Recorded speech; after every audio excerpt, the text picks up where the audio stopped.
Hey guys, good morning. How are you? It is Sunday and we are back for our Sunday live stream. I'm so happy to be back with you guys. Hope that you're doing well. I hope that a lot of people are going to join us today. We're going to talk about these micro GPT examples that are out there. Just really excited about some of the stuff that we can talk about today. We're going to really pick up from where we were last week. If you were around last week, you saw how we took a base example and started working on it and kind of taking it apart, right? And making a couple of improvements. So what we're going to do is we're going to build on that and we're going to say, well, what happens if we hand this over to AI? By the way, I'm going to move over a little bit because I'm looking at myself on Instagram. I want to be a little bit more centered. Hopefully that's better. But I want to work on that and say, well, what happens if we can extend this just a little bit more and start working on it with a GPT, with some sort of an LLM. You know, as most of you guys know, I am very bullish on the ability for AI to solve coding. I think that will 100%, almost undoubtedly. So I want to see what we can do with this base example and move it forward with some of those code engines. So if you guys want, we can also pick up where we left off last week on doing the manual changes and just kind of understanding the code. I think there is value in that. But let's also look at what happens when you work on it from a AI perspective, right? So I'm seeing people joining us on Instagram, seeing people join us on YouTube. Thanks so much for being here. If you're over on Instagram, you're welcome to stay on Instagram. But I will give you the warning that it is sometimes better to get the widescreen view that you get on YouTube. So feel free to hop over on YouTube. I have put the link as a pinned conversation in the top. Otherwise, feel free to stay there and just kind of follow along as you'd like. Um, I am going to try to look at both chats, but I'm mostly reading the YouTube chat. So over in YouTube, we have my good friend Ferris. Ferris, how are you? So nice to see you. Hope you're doing well, my friend. Hope you're having a good Sunday. And also, Osama, such a great supporter. Thanks so much for being a longtime supporter, Osama. Osama says, hello, sir. I hope everything is going well. Everything is going very well. Thank you so much. Yeah, it's Sunday, so we're going to do a little bit of streaming. We're going to see what we can learn and just kind of see where the day takes us. I like being organically inspired for some of these Sunday streams, but at the same time, let's just see where it goes, right? I don't have any slides prepared for this. I don't have anything like you know too pre-planned for this. I just kind of want to see where it goes and see where the exploration takes us. Sometimes you're doing that in data science, right? Data science does not always have clear answers, clear next steps. Now you got to do one, two, and three, followed by A, B, and C. Sometimes you just have to roll with the punches, right? So I'm glad that we're able to do that here and just kind of see where it goes. So if you're over on YouTube, feel free to hop in and say hello. If you're over on Instagram, thanks so much. I'm seeing a lot of people on Instagram. Feel free to do to switch over to YouTube. The link is as a pinned comment at the top. Farah says, I'm doing great. Very excited for this. How are you doing? I'm doing good, my friend. Just trying to enjoy my Sunday, trying to enjoy the weekend. It is very cold out here today. So I'm trying to stay as warm as possible. But yeah, just seeing where the Sunday takes us, right? We'll see where we end up after today. Guys over on Instagram, please don't spam my chat. Uh, yeah, please don't do that. Um, and also on Sundays like this, I definitely want participation and all that, but I don't really do a lot of direct questions on Sundays. So yeah. Yeah, I'm seeing a couple people over on Instagram that say they want to talk to me. Hey, you can book a call anytime, guys. The link to book a call with me is in my bio. Happy to talk as long as you'd like. All right, so let me start my screen share. Uh, yeah, so this is kind of where we left off last week, right? I kind of just left it from where we talked about last time. So if those guys, if those of you that were in the chat remember from last time, feel free to go ahead and, put in the chat what you remember from last week. But this was our last run. Now, for those of you who weren't here last week, what you're seeing in these sample list of 1 through 20 are inferred names that our own GPT gave us. Like these are supposed to be people names, right? Names for people, mostly in English, right? Because we are using the 26 letters of the English alphabet. So let's start by taking a reevaluation. What do you guys think of the results that are listed here? Do these look like English names? Would you be happy if this was a list of English names that your chatbot, your own version of ChatGPT produced? Let me know what you think about it. Krishna over on YouTube says hello. Hello, Krishna. Welcome. I can't remember if you joined us before, but welcome. Glad to have you here.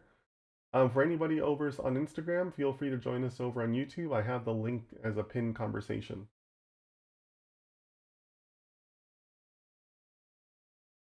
So what do you guys think? Did our GPT do a good job of producing names in English? Anybody want to, comment on that? What do you guys think? There's like 20 names up on the screen right now. Did we do a good job?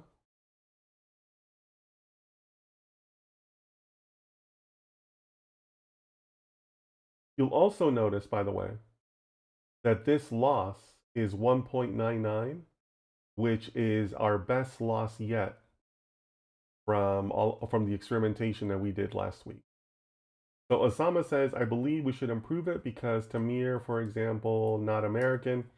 Farah says, not really. Yeah, I think all of these are terrible names. As far as evaluating the names, they were terrible. Now, if you remember, in some of our earlier runs, in fact, I think in our first run, we got a couple that were okay, right? We got an Anne, we got an Anna, I think there was one more, a Laura, and an Anton, right?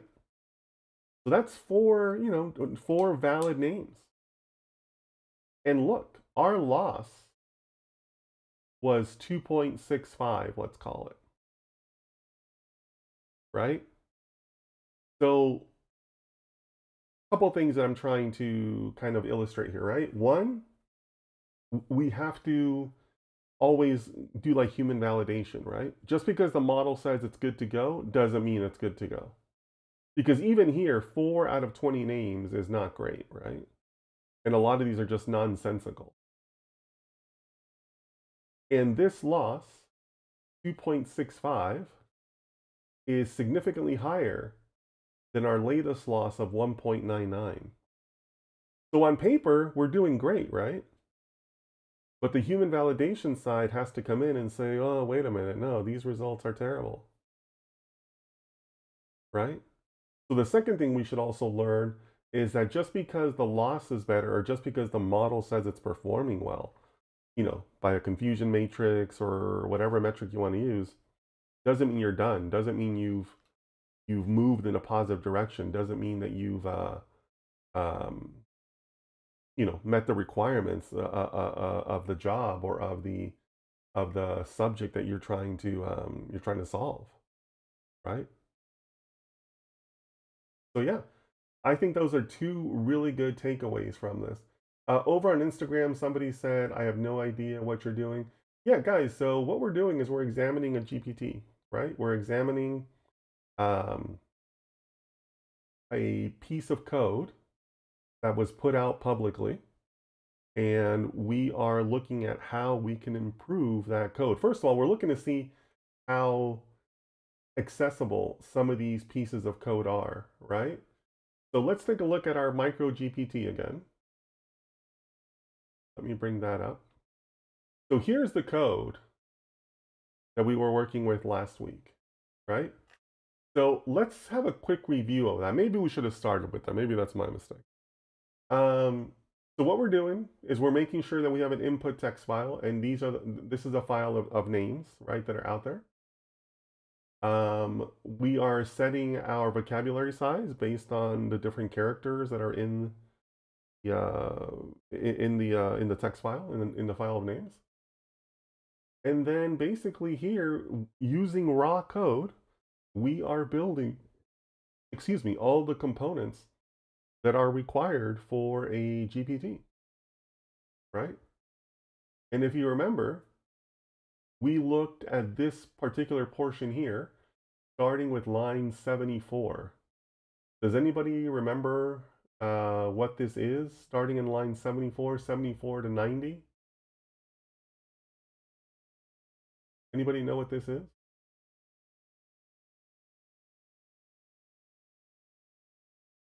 Feel free to put it in the chat. Krishna says, I don't know what is the context here. This is the first time I'm watching your live video. Well, welcome, Krishna. Thank you. So Krishna, on Sundays, I usually do a longer tutorial where we talk about data science and all things related to that in AI. And today we are looking at a piece of code that was put out publicly, which is basically a micro GPT. So a GPT is a form of generative AI. And this is what it looks like with no libraries, no imports, no third parties, just raw code.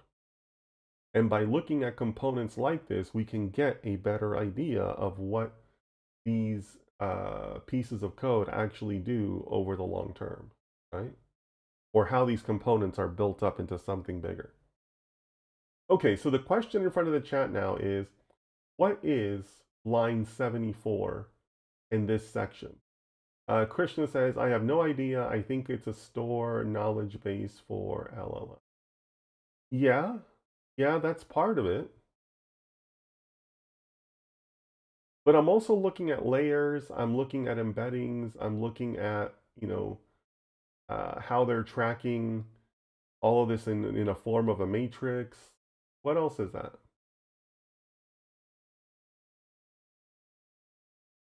What else is that? Or if you want to think about this another way, what is one of the components, or what are some of the components that are needed to successfully have a GPT, right?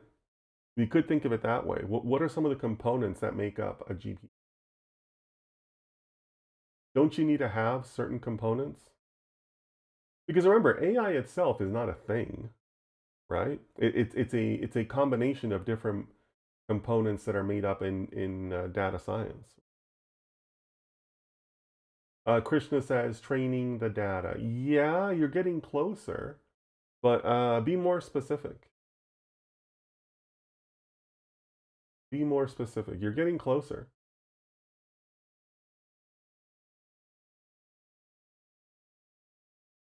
So sometimes I worry when people don't get this answer because um, we can't just be like slaves to the libraries that are out there. We should have a little bit of knowledge of what the libraries are doing, right? The libraries are there to make things more convenient for us. But what we should have the ability to be able to kind of think things through and say, okay, well, that's what that library is doing, but what does it look like in code? Or what am I actually doing when I send in these 4 parameters to this library? Like, how are they being used? Right? That's a healthy process to go through, right? What do you guys think? Does line 74 through 90 remind you of anything?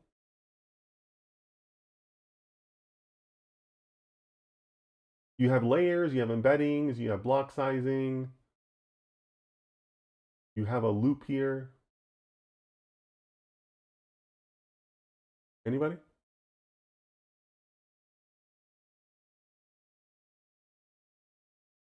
Hey, if you're over on Instagram, thanks for being here. Feel free to hop over to YouTube. I have put the link up as a pinned comment in the chat. Guys, so the answer is that this is a neural network. This is what a neural network can look like. Exploded out, no library, right? That's the answer. And you might have caught it. Some people caught it because there's also a backwards method in here. So in order to have the backwards propagation, you also need the method for that. And then down here, we also have some activation functions with our softmax. I think there was an add function. Um, there were other activation functions in here, right? But this is what a neural network looks like. Wide Rule says this is why you recommend the Tariq Rashid book. Yeah, absolutely. Absolutely, Wide Rule. Welcome to the chat. Yes, so Wide Rule, obviously you've seen my content. And yes, for those of you guys that don't know, there is a book out there called How to Build Your Own Neural Network by Tariq Rashid. Changed my understanding of data science. That book really moved me forward. Because in that book, he does something similar where he helps you create a neural network, kind of like with the math and code alone. And going through that process helped me be like, oh, that's what backwards propagation is. Oh, that's why activation functions are so important. And also, it took the mystery out of neural networks because neural networks can be intimidating, right? I mean, the word alone is intimidating, right? Like it sounds heavy, right? But yeah, so to me, there's a lot of value in being able to break it down and say, oh, wait a minute, that's it? That's all I'm doing? That's it? Okay, cool. So yeah, so if you guys really want to up your skills with neural network, and you should, it's very important for even entry level data science positions. What I told people, and I've told this from day one because it's very similar to what I did. Get the Tariq Rashid book, go through it all by yourself. Just go through it, not by yourself, but go through it just as he recommends, right? Go through the entire book. It's not a particularly long book. You can go through it in like a week or so, right? But do all the code examples, write everything out. You know, there's kind of like a final project at the end. Do everything. And then when you've done that, turn around, start all over again, and do everything again with a modern neural network library like Keras. If you do that twice, right? Once all through and then once with a library, you will be 10 times further along in your understanding of neural networks than you are today. So that's what I did. Really helped to move me forward. I love that book. I will recommend that book until the day I die. It's a very, very good book. So yeah, Wide Rule, thanks so much for joining the chat and thanks for reminding me of that. Yes, the Tariq Rashid book would help you understand something like this. He does it a little bit differently, and that's okay. There's many ways to do a neural network, right? That's kind of the beauty of them. But yeah, if you had read the book, you would be able to recognize this and say, "Oh yeah, that's just a neural network that's kind of like, you know, exploded out, right? Explained out." Um,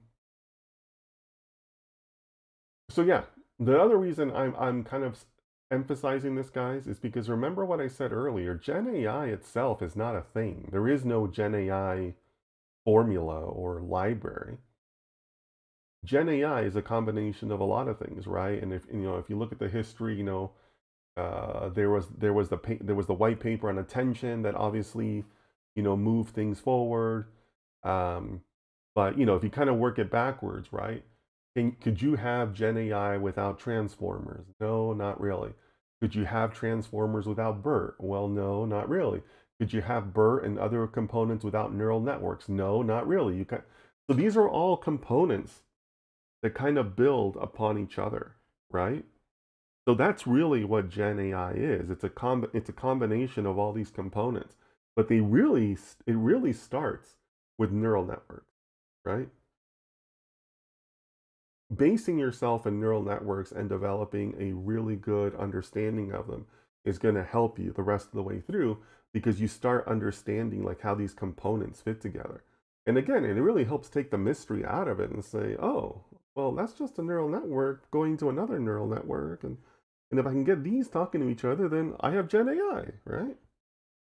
So yeah, that's why I'm putting such an emphasis on this, and why I think, when I saw this code being put out, I thought, oh, this is uh, a nice tutorial I want to do, because there's a lot of value in understanding code at this level. Um, yeah, 8345. Sorry, but I don't really take a lot of questions on Sundays, but you're welcome to stay and kind of hang out here. All right, guys. So that's our neural network. We have our softmax activation function. We have some sort of RMS method. And then down here is where we actually have the GPT, right? Where we're actually saying, hey, this is what I want you to execute. Right, here's the Atom optimizer. I thought I saw one. But, again, this is not anything crazy. This is just what an Atom optimizer looks like. Eunice over on Instagram, give a roadmap to make money after 3 months of learning AI. Oh, Eunice, who hurt you? That is a terrible question. Eunice, you are in the wrong chat. Go find one of the idiot influencers. That is not what I do, my friend. I'm not mad at you. I'm just disappointed, Eunice. Oh man. All right. So here we focused a little bit on this last week about the number of steps being 2,000. And basically those steps, you can see, are running through this loop where we're using everything that we have, and then we have our backwards propagation. We're basically kind of stepping through the code that we've built and looping it over and over again. So we all agreed last week that these steps are very much like the epochs in neural networks, right? In neural networks, you have this concept of epochs, of how many times you're essentially going to present the data to your algorithm. So that's what we're doing here. We're just saying, hey, go ahead and train for X number of steps or X number of epochs. From here, this is where we're actually running. This is kind of like our inference cycle. In fact, he does call it inference, where we're saying, okay, go ahead and generate the names. So that brings us back to this result here, where we got these 20 names that are not so great. We got a good loss value. Previous to this, we were like 2.6, 2.5 in the loss values. So we did a good job of lowering the loss. But these names, not so great, right? Not so great at all. Okay, so that's a pretty good review of what we did last week, right? So what I want to do this week is I want to introduce AI back into it, right? Can we take this code and extend it into something that's a little bit better? So remember that in data science, there's this concept of the champion model, right? How good have you, what is the best model you can put forth right now? Right now, the best model is a loss of 1.99, which is not great, and the human validation in us has already told us that these results are not it, right? So our entire goal from here on in is, can we use a GPT to help us improve the 199, right? We know how to get to 199. So anything going forward from this point is only beneficial to us if we can beat that, right?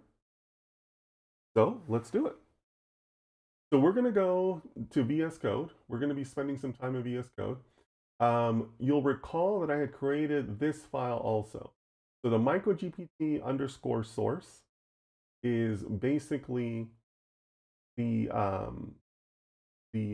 untouched version of the original code file, right? Because we know we've made changes in here, right? We fooled around with the steps and the learning rate and blah, blah, blah. So this is another copy of the file that is untouched and ready for us to use as a base example for further tests. Okay. So for those of you that aren't aware, I am within VS Code, and over here on the left-hand side, you can see that I also have my codecs plugin, I guess these are called in VS Code. I think they're plugins. So I have my codecs, my ChatGPT codecs uh, plugin ready to go. Now, I also want you to realize that I am on a paid version of ChatGPT codecs. I say that because I have read some articles recently, particularly the Matt Schumer article about how AI is going to change things. My biggest takeaway from that article was realizing that not everybody's on paid versions. Not everybody is using the latest version of the LLMs that are out there. So when you hear people saying, oh, AI sucks, AI is terrible, ask them, hey, are you on the latest version? Are you a paid subscriber to OpenAI? Because if you're not, then you don't really have a basis to say anything, right? You don't have a basis to say because you're not on the latest models. So from now on, whenever I do talk to people, I am going to be stressing that because Matt Schumer really did kind of open my eyes to that, to say, well, wait a minute, like, are you doing a fair comparison to the actual capabilities of AI? So I am on a paid version. In fact, I am such a loved user by OpenAI that I recently got an invitation to join one of their previews for Codex Spark. That's the next engine that they're coming out with. And I have played with Spark and I actually don't like it. I thought that it was a little bit of a step down. So one of the things we're going to also make sure is, well, what actual engine are we going to be using? So I want to make sure I double check here, and I'm going to be using 5.3 Codex. I could be using Codex Spark. This is the one that I have the early access to. If you look at your own codex, you probably won't see this unless you got a special invite from OpenAI. So I'm going to focus on 5.3 Codex because I think, to me, that's the strongest engine. So we're going to start there, and we're going to start prompting. We're going to start by asking it to focus on MicroGPT source pi. So give me a second here.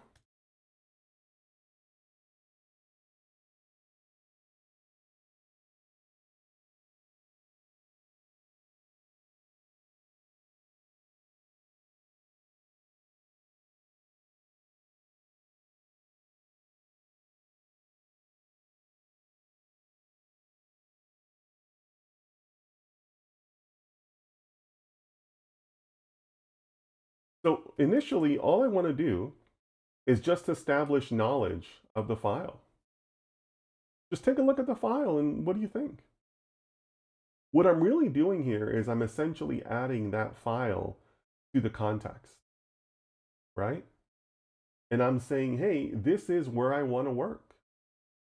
So I want you to get familiar with it and I want you to just kind of give me your impressions of it, right? So that's what I'm doing. And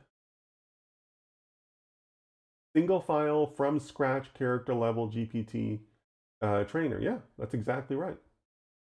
It loads the data and implements a tiny autograph. It builds a minimal GPT, trains with Atom, and it runs an inference. And then with Atom, it talks about back propagation, a learning rate, right? These are all totally normal things. These are things we saw as humans working without any aid. Totally reasonable conclusions that the codex is running, right? So what I want to, what I want to do next is I want to acknowledge some of the items here, right? Also, you'll notice that it did correctly identify that it's written with no ML libraries. So we can use Codex kind of as our like own tutor or trainer. And we can say, okay, well, show me your suggestions for making this a little bit better, right? Or maybe a little bit faster, or maybe finding a way to reduce the loss. Because even at 1.99 loss, that's not great, guys. By the way, yeah, if you guys are not aware of loss, lower is better. And obviously models differ, so on and so forth. But in my experience, any loss value that has a number like 1.0 is probably no good, right? You want your loss to be 0 point something. And ideally it would be 0.0 something, right? You want to be in the hundredths of loss, not whole numbers of loss, right?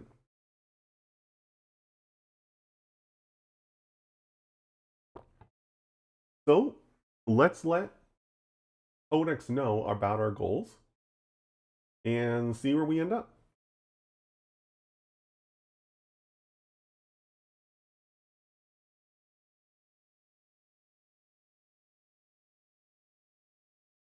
What did we say? 1.6, 1.99.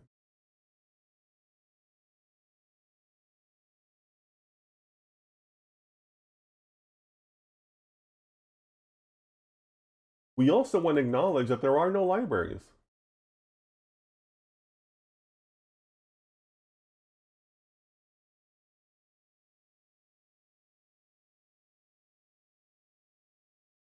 And we can say, please make 5 recommendations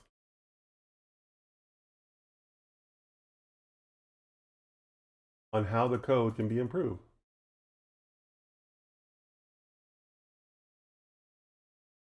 So I think that's a fairly reasonable prompt. Let me know what you guys think. Over on Instagram, somebody says, are you okay? Well, of course I'm okay. Mohammed says, is that a MicroGPT? Yes, it is, Mohammed. Feel free to join us over on YouTube. Um, yeah, Mohammed, if you're having problems with the screen, that's because you're on Instagram. Go ahead and switch over to YouTube. It's in a pin. It's a pin conversation, and you can see it in a widescreen format. Okay. So here's what GPT Codex says. Train on a random subsequence, not one full document per step. So it's talking about building many examples. Even a tiny batch sequence give much more stable gradients. Not a bad suggestion. Add proper mini batching. Your forward pass is a single sequence. Keep everything from scratch, but process multiple sequences and average loss across batch. That's totally normal too. This is usually the single biggest training improvement for this kind of model. Okay. Increase capacity slightly, layers, adding a layer, adding an embedding, and 16 dimensional with one layer is very constrained. You may be underfitting. Okay. So if you're underfitting, that means that there will always be a floor of how low you can get your loss, right? An underfit model means that your loss is never going to go below X. So that's an interesting suggestion. It's talking about modifying the learning rate, which we did, right? Most data scientists kind of start there, right? Modifying the learning rate.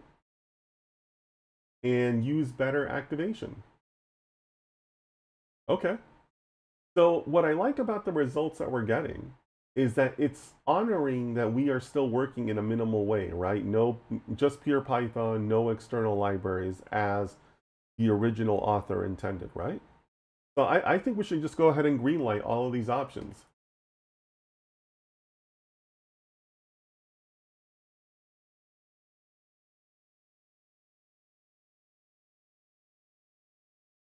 So one of the things that I think is really interesting about Codex is that it will create its own memory space and run the files for you.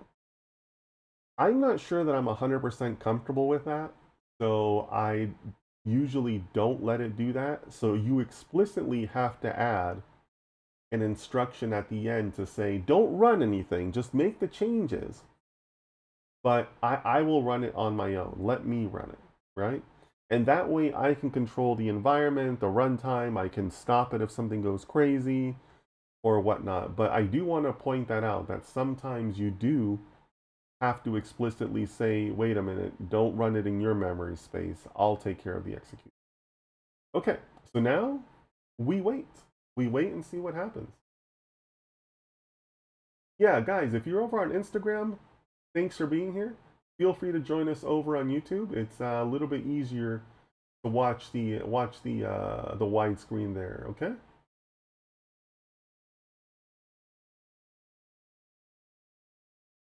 Let's see. So over on YouTube, Farah says reasonable prompt. This is how I would approach the task. But then choosing the best recommendation could be tricky. My first intuition would be trial and error and see which provides the lowest loss. Sure. Yeah, absolutely, Farah. Um, the thing is this though, that we are so early in our experimentation that nothing is invalid, right? I mean, when you have your first test, you're supposed to intentionally create as wide a field as possible. The wider the field, the more probability that you'll kind of narrow in on a better solution, right? I don't want to start too narrow because then I may only have like 2 or 3 iterations to get it right. I want to be back here, right? That way I can have 10, 15 iterations to try to get it right. So I hear you on that. Some people do tend to be a little bit more cautious about it, but I want to have the widest view possible. And like I said, we don't know anything, right? We don't have any basis or any rationale to exclude anything. So like nothing's a bad idea right now, right? Let me know what you guys think about that in the chat. I mean, I can appreciate Faris's view because you there is a little bit of the scientist in you wants to be cautionary, but you have no basis for excluding anything. Okay, so while you guys are thinking about that, let's go ahead and run this. So verifier file is there. It is. I'm just going to use this portion. All right. So remember that we haven't adjusted, a lot of things, and we're at a base. Our first baseline with the previous model was 2.6 something loss. So let's see what this gets right out of the gate as the first loss value, right?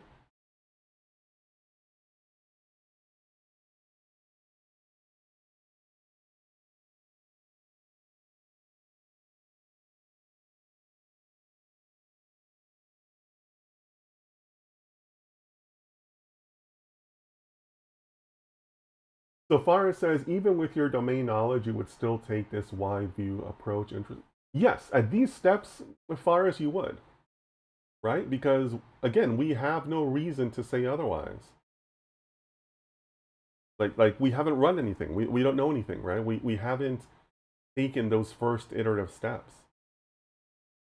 So yeah, I mean, there's no basis for saying, oh, that won't work because we haven't tried anything.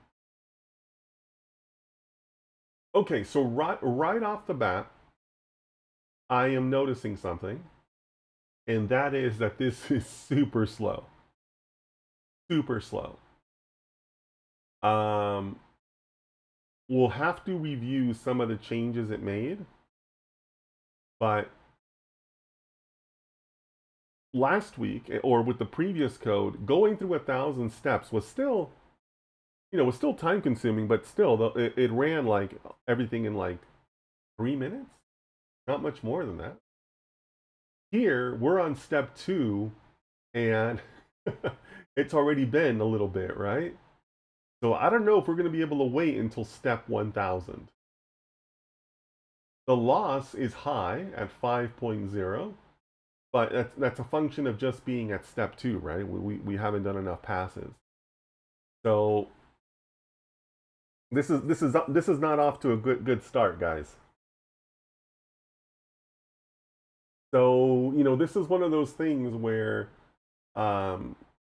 AI can kind of be a little bit of a fail because AI is going to give you what it thinks is the best solution from a coding perspective, but it's not necessarily going to give you the best solution for like a time and resources perspective. So let's assume that we were like on a cloud machine that you're paying for by the hour, right? all of a sudden your costs for training this model really went up, right? If you could train the model in minutes and now this is going to take a couple of hours, that's a problem, right? That's a lot of money you could be burning. So danger, danger. Yeah, so guys, I don't know if we're going to be able to even see this run through. But so far you can see the lost numbers are not anything amazing, right? They're kind of just, kind of sort of okay. Well, I shouldn't say that. They're not even okay because we already know what our baseline is, right? We know we're at 199. Um, Over on Instagram, Meta says there is a problem in the aspect ratio screen. No, no, Meta, there is no problem. The problem is that you're on a phone, dude. So that's why I have the pinned comment at the top so you can join us over on YouTube. The problem is your phone. Uh, yeah, so go ahead and join us over on YouTube if you'd like, guys. Okay, so this is not good, guys. This is not good. We this may very well result in a better model, but if your project is time constrained or money constrained, this is not good, right? So we're going to put a stop to this.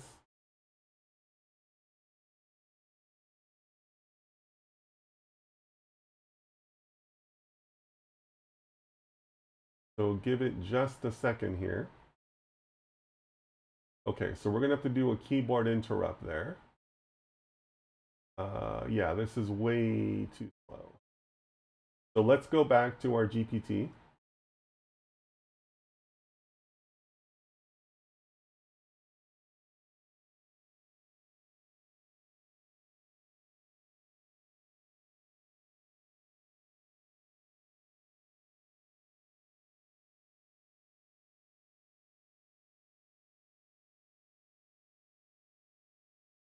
So for the sake of a live stream and for the sake of, kind of building something to show, I'm going to ask it to speed it up. But in the real world, that wouldn't necessarily be the answer that you would want to pursue, right?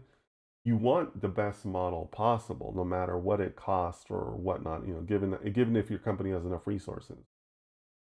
So I will put this prompt up there. I'm also doing it to just kind of give Codex an opportunity to kind of be creative and see what it suggests. But in a real world example, we would probably just let that model run, right? That's one of those models where you start it before you leave for the day and just let it run overnight, right? But yeah, so we're going to ask it and see if Codex has any other opportunities for us.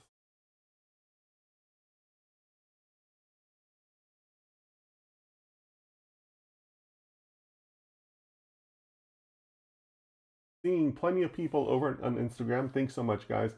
Feel free to switch over to YouTube, join us there for the widescreen.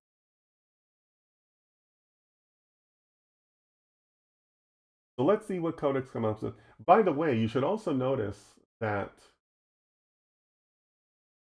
there was quite a bit of a change in our file size, right? One of the things about this MicroGPT example is that it's so lightweight. It's only 200 lines of code. But now we've increased it by a net of what, like 34 lines, right? So that's something to be aware of. It's not the biggest change in the world, but obviously there's a lot more stuff happening in that new file. So yes, a slowdown is expected. It's a much larger batch model that can be 100 times slower. Okay, great. Notice that it did not tell us that ahead of time, right? So be careful with that, guys. Fastest way to speed it up while staying dependency free is reducing the batch size. But we were told that was going to help us, right?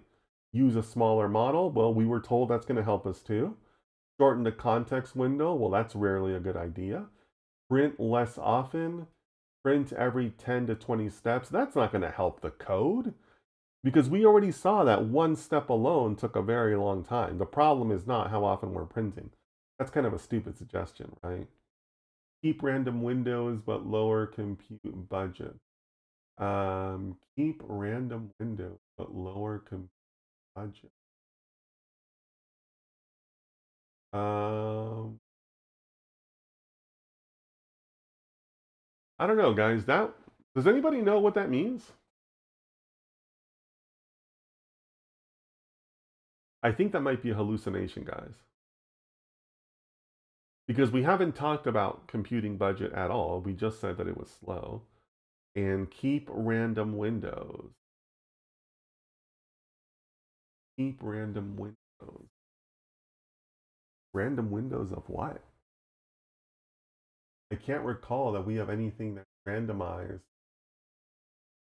in our.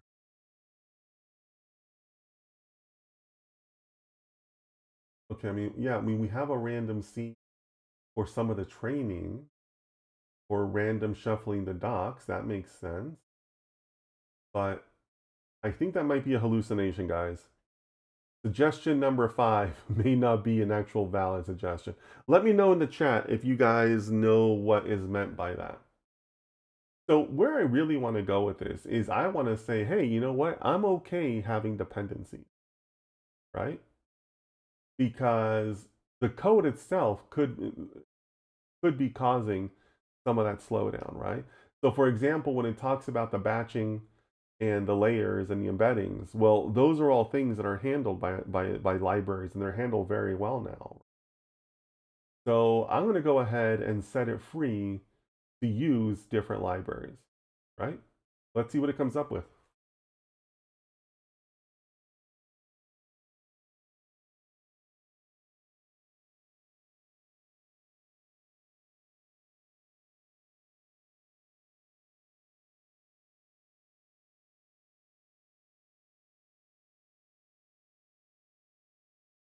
So we're going to ask for a complete refactoring, but keep the same output.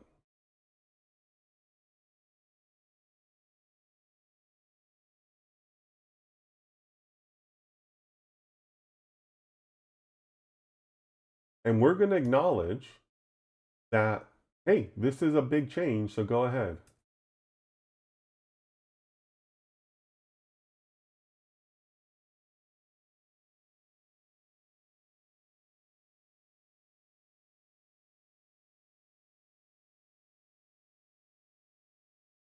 And then we're also going to ask for the pip install commands that we need for our environment. Because right now we have a totally clean environment, right? The OS, math, and random libraries are all Python native libraries. We haven't installed anything. So we need to know what we need to install, right?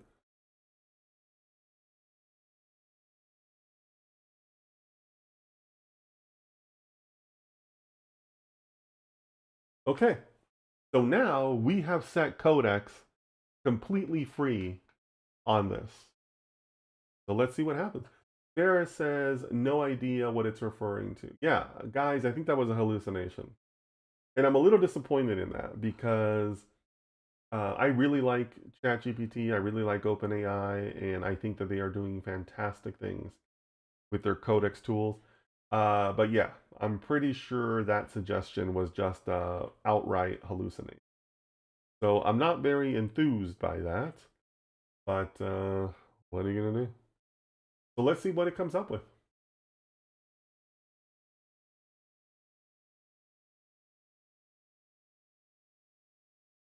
Wow, it's already made.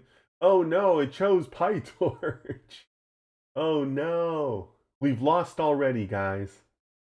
We've lost already.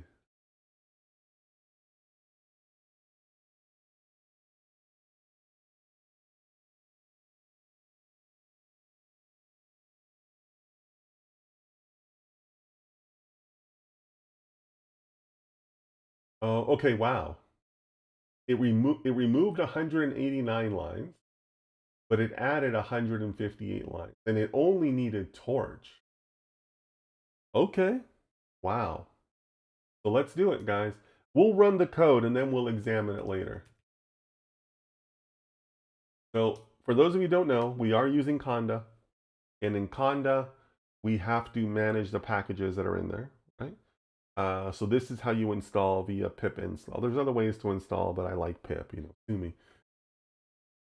Um, Farah says, not PyTorch. Osama says, please, PyTorch, no. I love that I have long-term viewers who know exactly how I feel about PyTorch. So I should have specified another package. That's on me. But yeah, we'll be using PyTorch, guys. Ugh.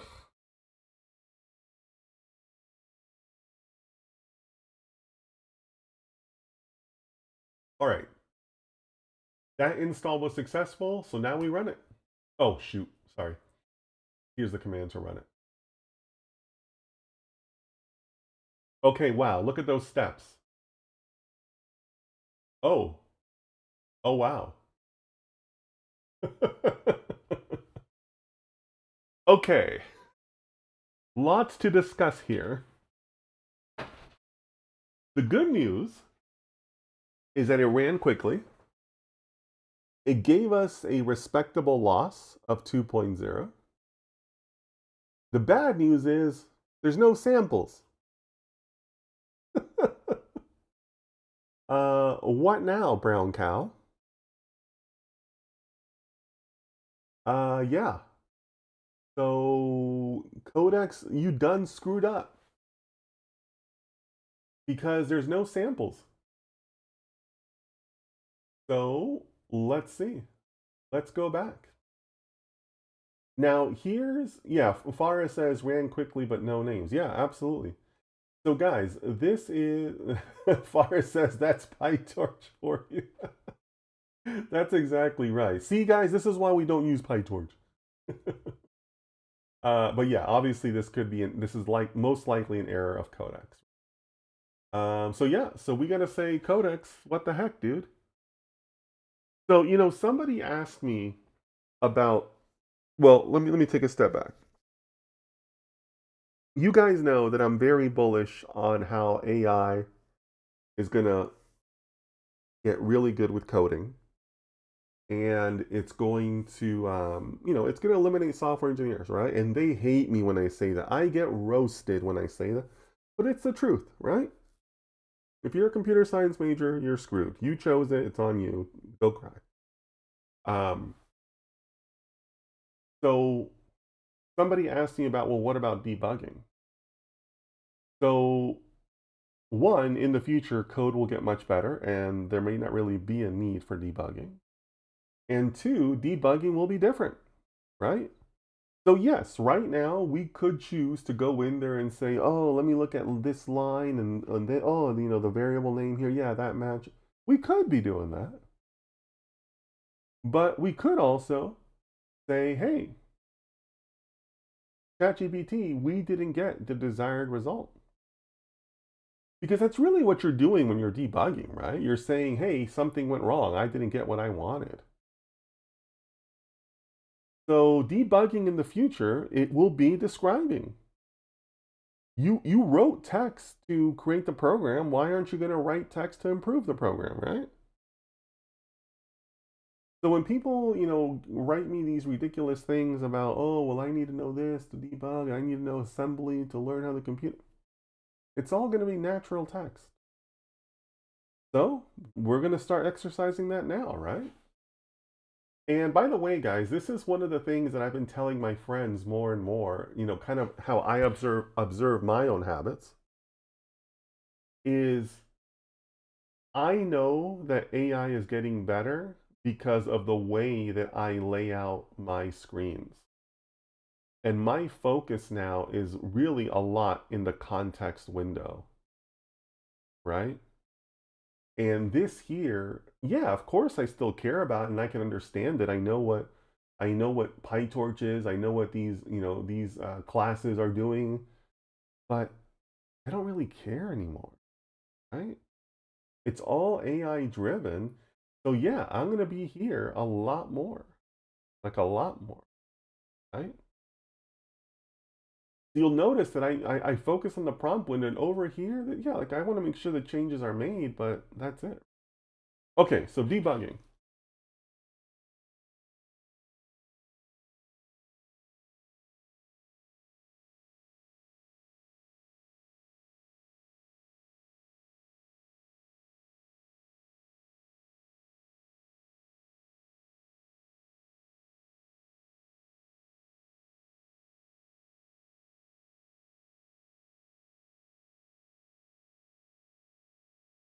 Okay, so yeah, so this is what happened, right?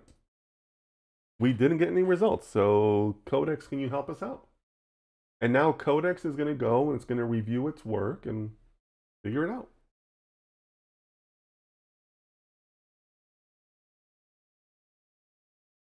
In the past, I've also done that with error statements.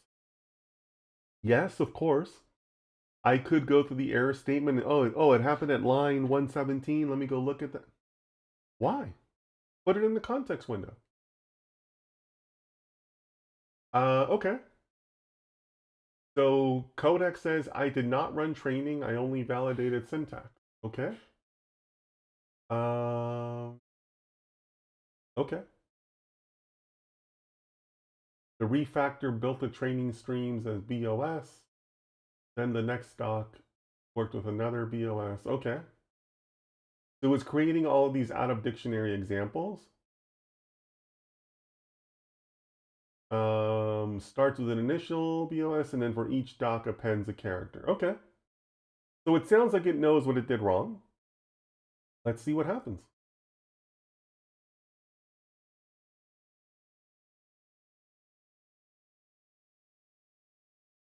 Okay.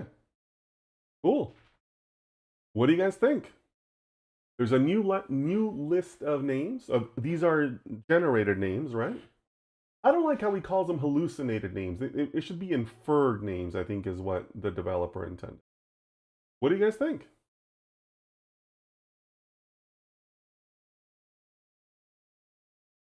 We're claiming a 2.18 loss, which is okay. Um, but yeah, what do you guys think? Let me know in the chat.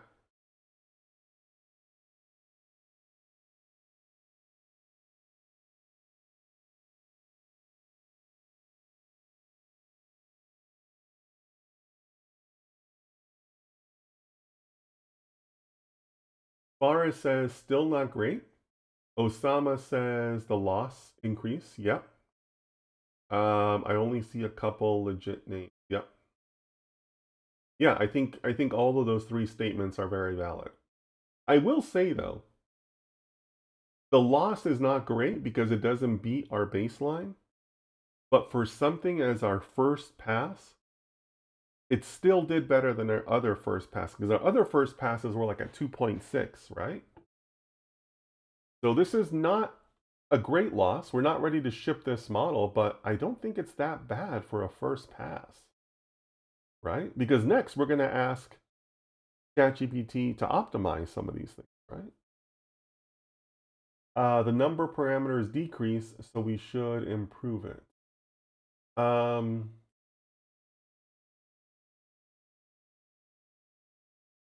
Osama, I'm not sure what you mean by that. The number of parameters decrease, so we should improve it. It should actually have an opposite effect, Osama. If you decrease the parameters that your GPT is using, you should actually be seeing uh, more hallucinations or more errors, a higher loss. If you increase the parameters, that should help you lower the loss. So yeah, let's see what Codex replies. Also, remember, we're only doing 1,000 steps. To get the 1.99, we did 2,000 steps, right? So yeah, let's go back. And again, we're going to go to the context window. We could adjust the steps ourselves, but why, right?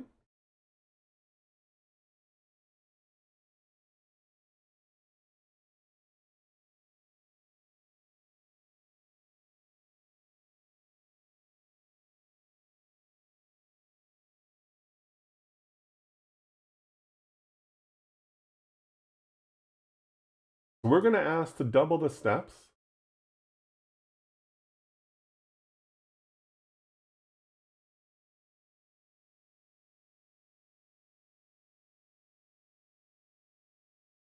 And let's just give it free reign to say, hey, look, this is your code.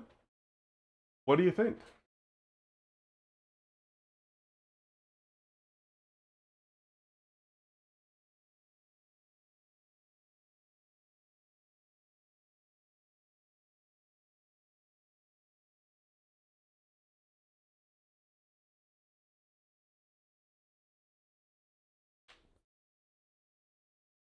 All right, it made some changes already. I can.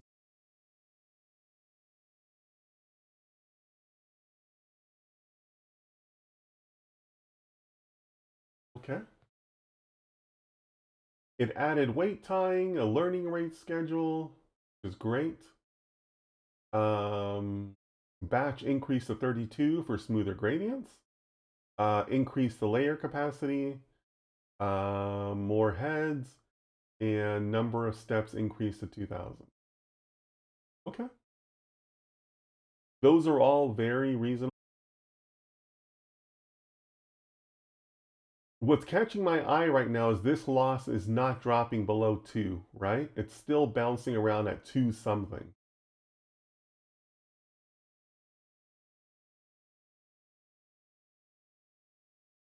All right, guys. So I'm seeing Carrie,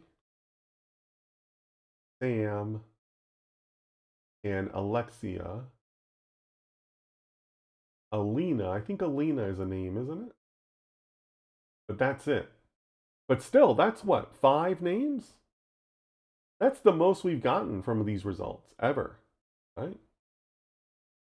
Higher loss, or I guess equivalent loss to the previous run, right? We went from 2.18 to 2.15, which is okay. But 5 names is more than any other result has given us. So I'm kind of on board with it, right? At least we're headed in a reasonable direction, right? What do you guys think?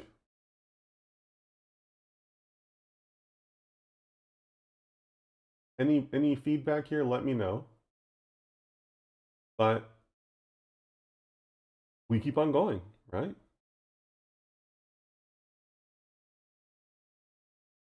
See what codex.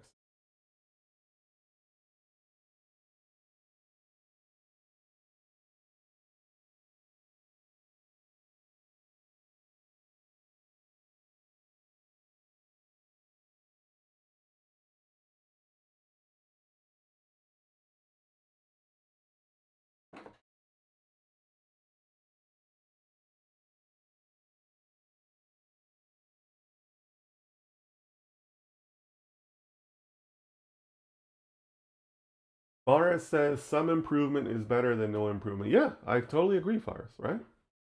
We're at least moving in the right direction. Like I said, we're not ready to ship this model, but we're moving in the right direction, right?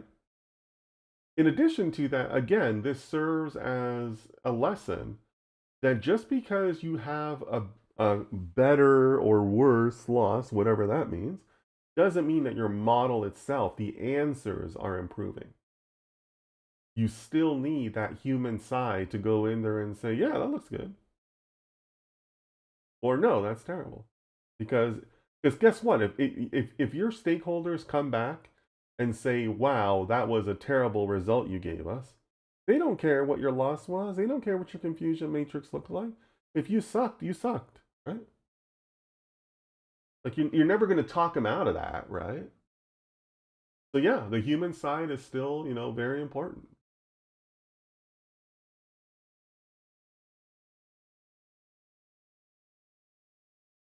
Hey, I see, is it Morana? Morana, thanks for being over on Instagram. Feel free to join us on YouTube if you'd like, okay? Okay, so this time it made quite a few changes, right? Larger model capacity, okay. But what's that going to do? Let me know in the chat what that does. Number of steps is 4,000, batch size is 64, better token design, stronger optimizer setup with, so in other words, it played around with the Atom optimizer. Faster attention and better device utilization. Okay, that seems reasonable. Device selection now supports CUDA, then MPS. Okay. Why? Well, let me. The device select.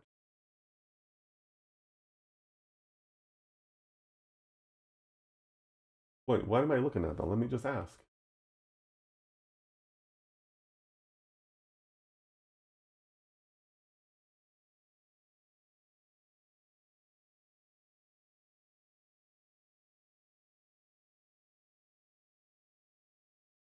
I believe I have an M4 chip in here. I believe it's an M4.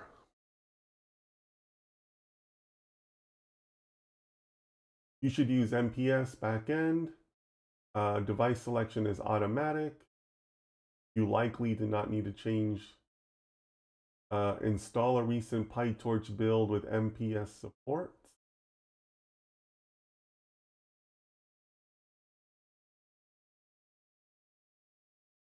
Okay.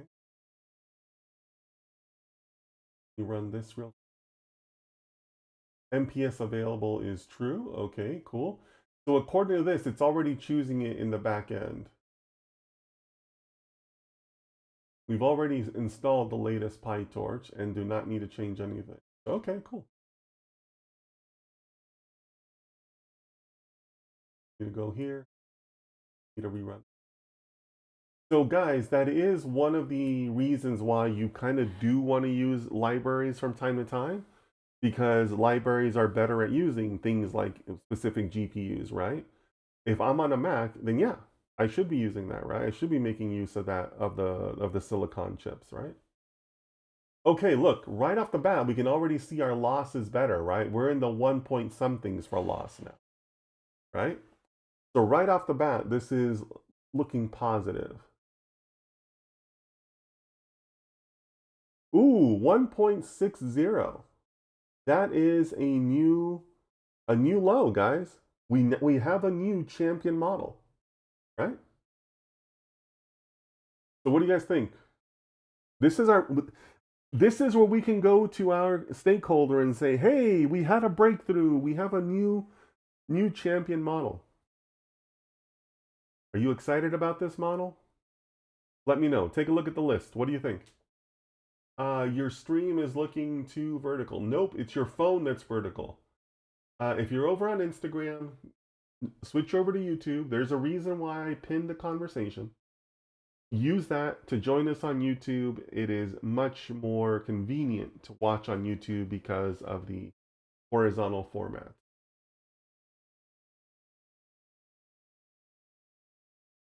Yeah, so what do you guys think about these results?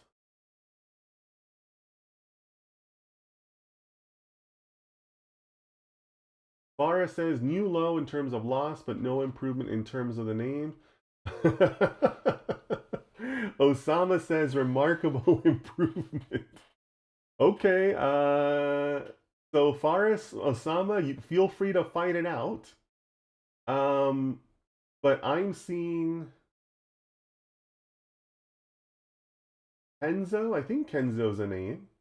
I'm seeing Kenzo, Khalil. I'm pretty sure Khalil's a name. Jacob, Camila with two L's, and I guess that's it. So I'm seeing like 3, 4 names, guys.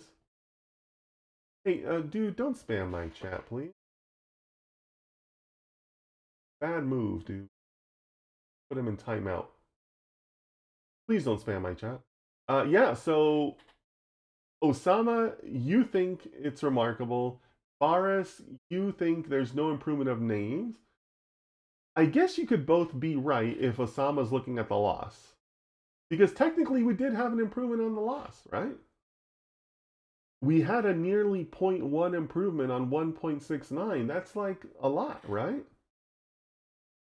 So what is that? That's like a 5% improvement, right?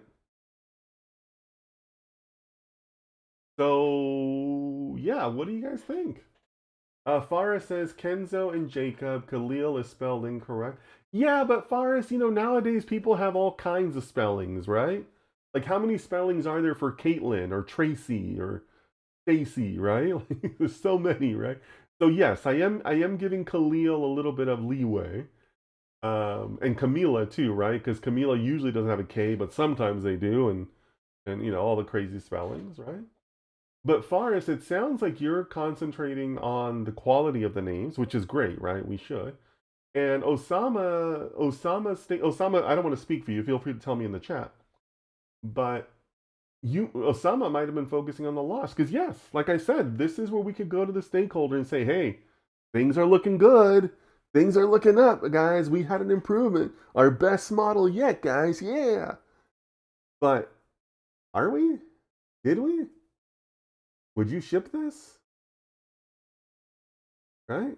Like, no, right? Like, you wouldn't ship this. Right? So, yeah, like, it just goes to show, guys, right? You can't be that nerdy data scientist that's just like, yeah, well, the confusion matrix shows us that. Who cares? It's got to mean something. Your work has to mean something. Data science is not a hobby.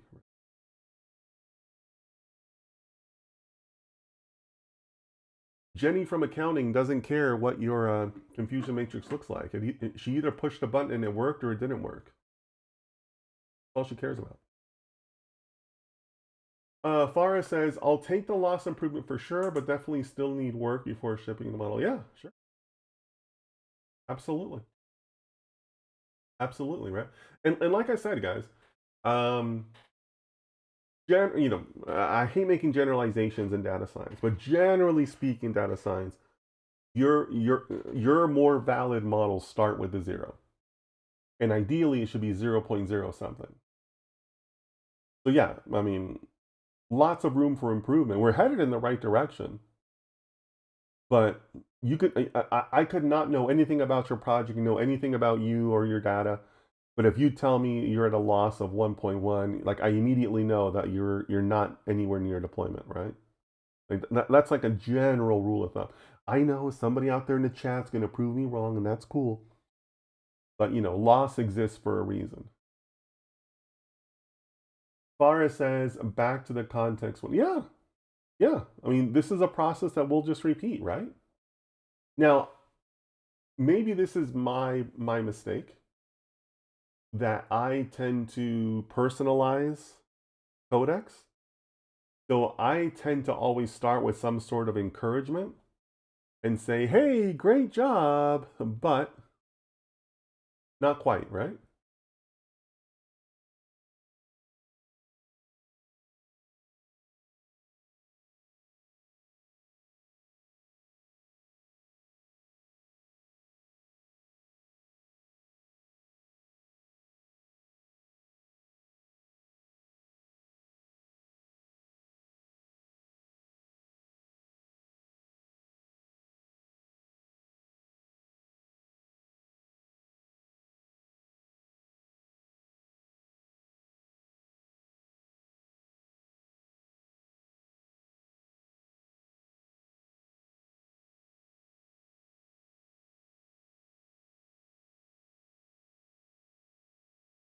One thing too is that because, like I mentioned earlier, one of the benefits of using the libraries is that you'll be able to use libraries that are optimized for your CPU or just do the calculations faster.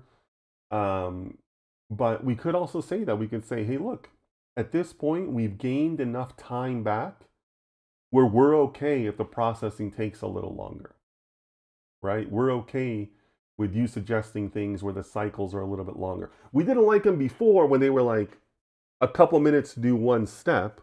So it would take an entire day to do like 1,000 runs.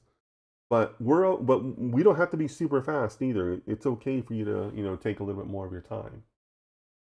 Wide rule says maybe it would be better to use groups of letters rather than individual letters. Um, yeah, wide rule. That's an interesting comment, my friend. Very interesting. The challenge with that wide rule is that where does that stop? Because you have to remember that early attempts or early attempts to do generation of text was done at the word level, right? And they determined that that wasn't enough. You needed to be down at the character level. So you're suggesting something that's kind of like in between, right? Well, can't we have groups of characters? And yes, I suppose you could, but then you're approaching word level again, which we know, we as a scientific community have already tried, and we realize isn't quite as good, right? So yeah, I think you're making an interesting suggestion, but it's possible that it wouldn't work. Also, I think it's tough to do that for names like we're using because there's only so many some names are just, 4 letters, 5 letters, right? There's only so many groupings of words, right? So I don't know. It's a good suggestion, Wide Rule. It's a good suggestion. Okay, guys, so it's ready. I don't even want to read it, I just want to run it. Oh wow, look at the parameters, guys. What is that? 1.1 million parameters, 1.2 million parameters. We started in our other model with like 32,000 parameters, 30,000 parameters. So quite a difference.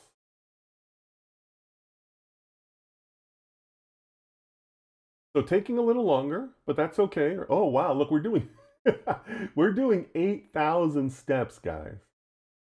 8,000 steps. So taking a little longer per step. We're doing more steps overall. We have a lot of parameters. This is our first million parameter model, guys. So good job. Good job. Um, okay, so this is a good opportunity to also discuss. Like, are you guys starting to see like why we need so many data centers and why these models take like months and months to train and all that? Because what are some of the latest, like even a small model nowadays from a big company is a couple billion parameters, right? Like it's actually a couple tens of billions of parameters for a small model, right?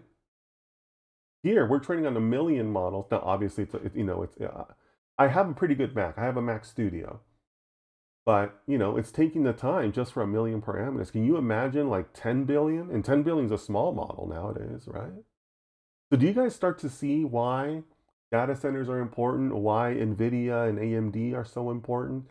Because your needs for processing power get real big, real quick, right? Like, I hope that this is kind of bringing those things together, because that's really what I wanted out of when I saw this example, right?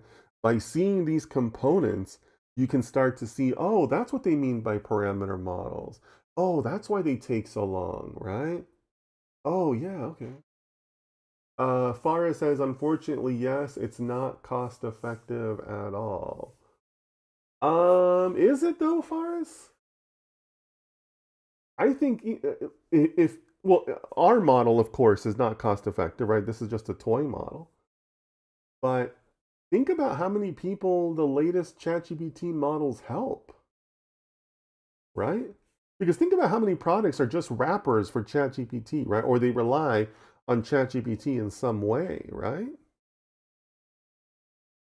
Like, I'm kind of okay with the expense, Faris, because it helps so many people, right? Okay, new results are up. What do you guys think?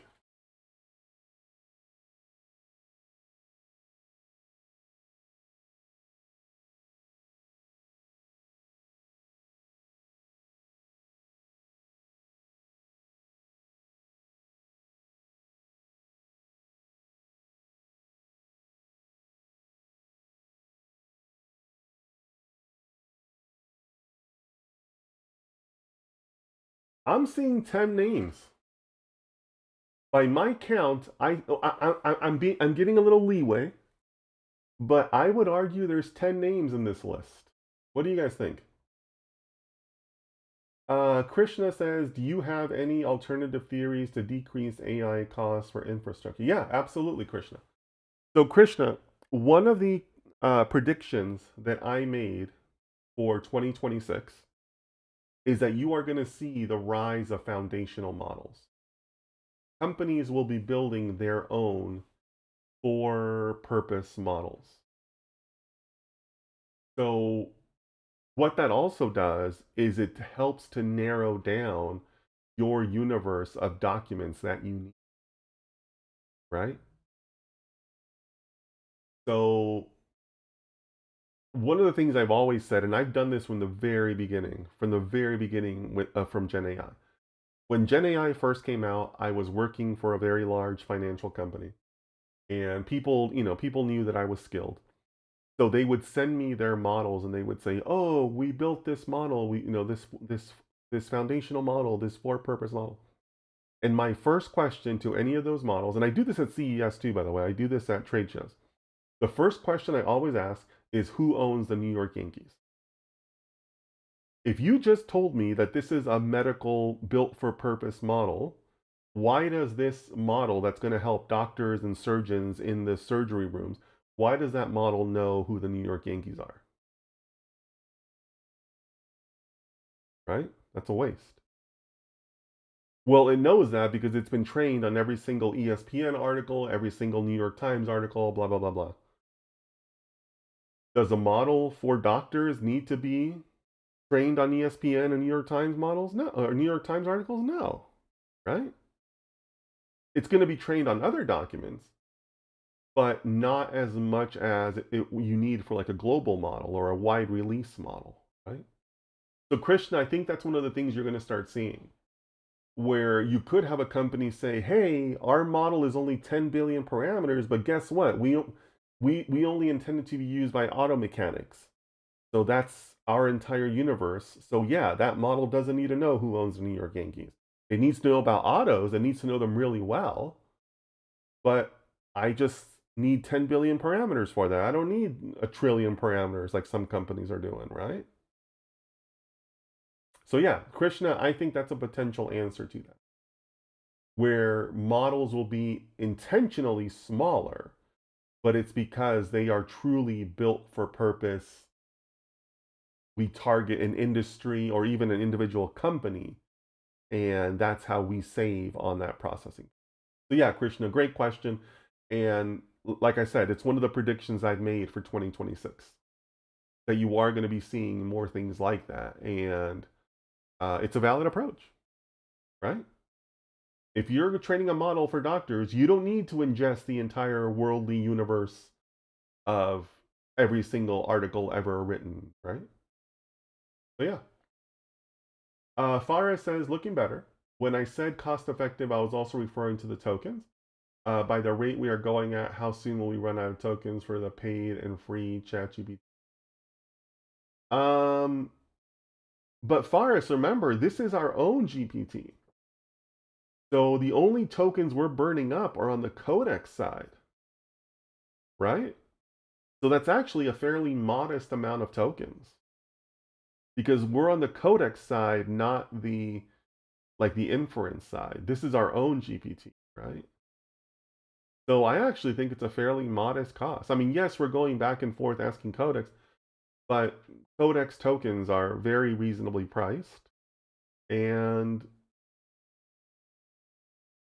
we know that we're programmers, that we're data scientists, but we could be saving ourselves the salary of a programmer right now because we haven't written any code.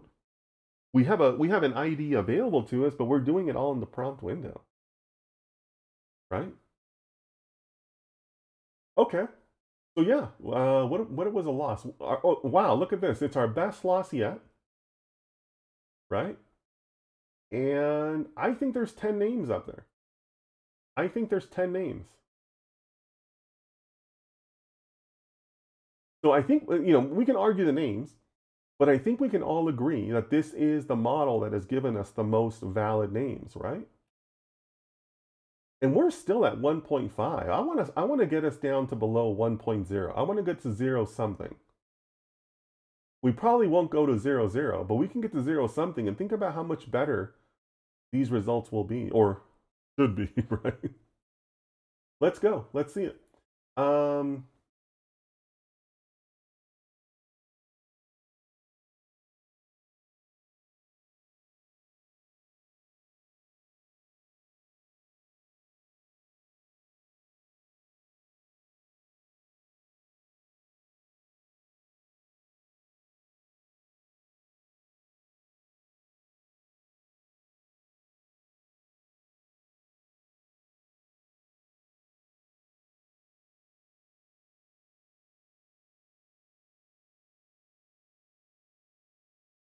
I want to tell it the loss levels because 1.5 to 1.0 doesn't sound like a lot, but that is a third, right? You're reducing it by a third.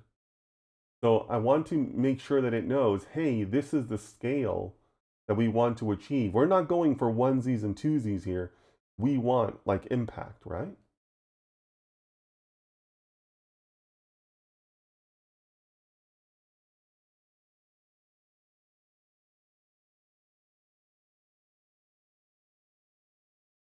All right, let's see what it does now. But so far, right, we can agree that Codex has given us good answers as far as the way it's modifying the code and keeping us on a downward trajectory with our loss, right?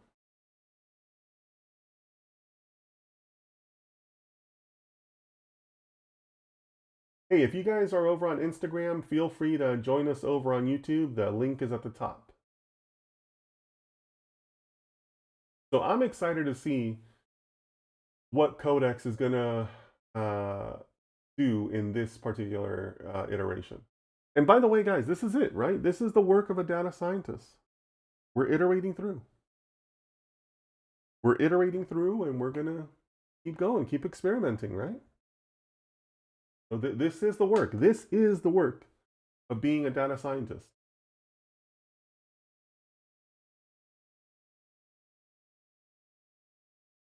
All right. Adjusted the temperature, optimized for stronger fitting, added build encoded docs, much larger model training budget. Okay. Whoa. Guys, we're going to do 20,000 steps. We did 8,000 before. Jeez. All right. I'm with it. Oh, baby. 3.5 million parameters, guys. 3.5 parameters. Oh my gosh. Look at our loss level. Look, guys, we are going to be at 0 point something. Isn't that exciting? Ooh, I'm excited. I'm excited, guys. All right, so guys, this is clearly going to be our best model yet, right? It's going to take a while, so everybody be patient. But look, now we're consistently in the 0.5s. We were getting 0.6s. Now we're consistently 0.5. Yeah, guys, this might be our best model yet. Jeez. Look, it's getting lower and lower. We might get a 0.4.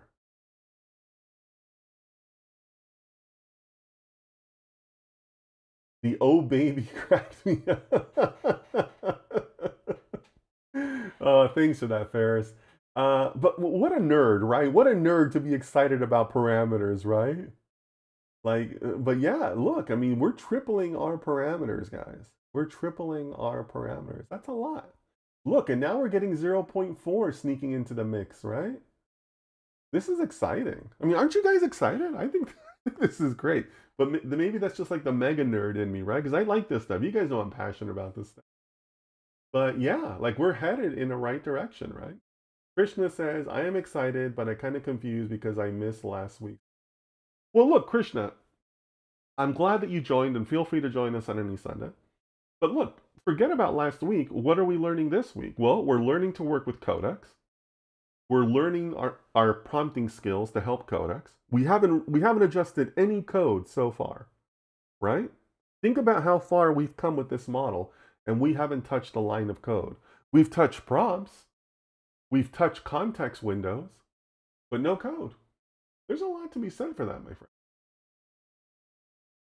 And then also, this is the process of being a data scientist, right? People ask me all the time, like, oh, well, what's your day-to-day like? What do you actually do? How is it different from being a programmer or whatever?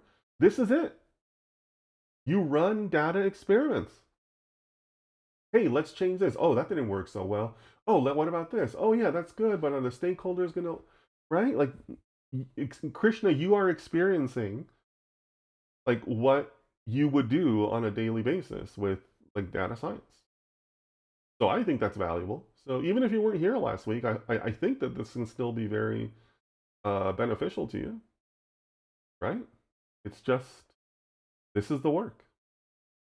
Fire says, I am honestly, I want to see the results. I know, right? I know. But Fire said that's also kind of um, like, you don't want to set yourself up too much because you're going to be really disappointed if the results suck, right? But yeah, I mean, we are set up for success, right? We're on the golf course. It's a sunny day, no wind. The ball is perfectly teed up, and you have your clubs. You're feeling good. You had a good breakfast. Like you're ready to swing the club, right? And that's when you're like, don't screw this up, dude. Every perfect conditions. Don't screw this up, my guy. Right? So I definitely kind of wanna maintain those expectations. And I'm with you. I'm excited too. But gosh, it's gonna be a letdown if this sucks. um, you know what? And also, here's another thing for you guys to keep in mind. Um, when you're working in the real world of data science, and there's real world time and budget and people constraints, we are on a right path where we can say, hey, look, we have pretty good code. We just need more processing power. Where I would be concerned is if we did a model like this and our loss was still like 1 point something, right? Because we know we've increased our parameters, we know the time's going up, and yet we're still sitting here at 1.0, right? That's a data science problem. Right now, we don't have that. Right now, we have a time and resources. I don't want to say problem, but opportunity, right? So this model, right? If you and I were working together, and I was your chief data scientist, this is the kind of model where I'm comfortable going back to the stakeholder and say, hey, we're going to get to something good here. I just need more time and money from you, right? Because we're clearly headed in a good direction. As opposed to the other meeting that you have to walk into and say, hey, look, this model may not work. We may have to kill this project. And that happens, guys, right? Not every project, not every data set has a viable model, right? Or at least a model that the business will like, right? So yeah, I hope that that's coming across too about these experiments and why we do this. Because sometimes you kind of have to just get a feel for the data, a feel for how the development is coming across. Because not every project's successful. Excuse me. This one's successful, right? We know there's a higher ceiling that we haven't hit yet, right? We know that adding more parameters, adding more compute can still help us. But not every project's like that.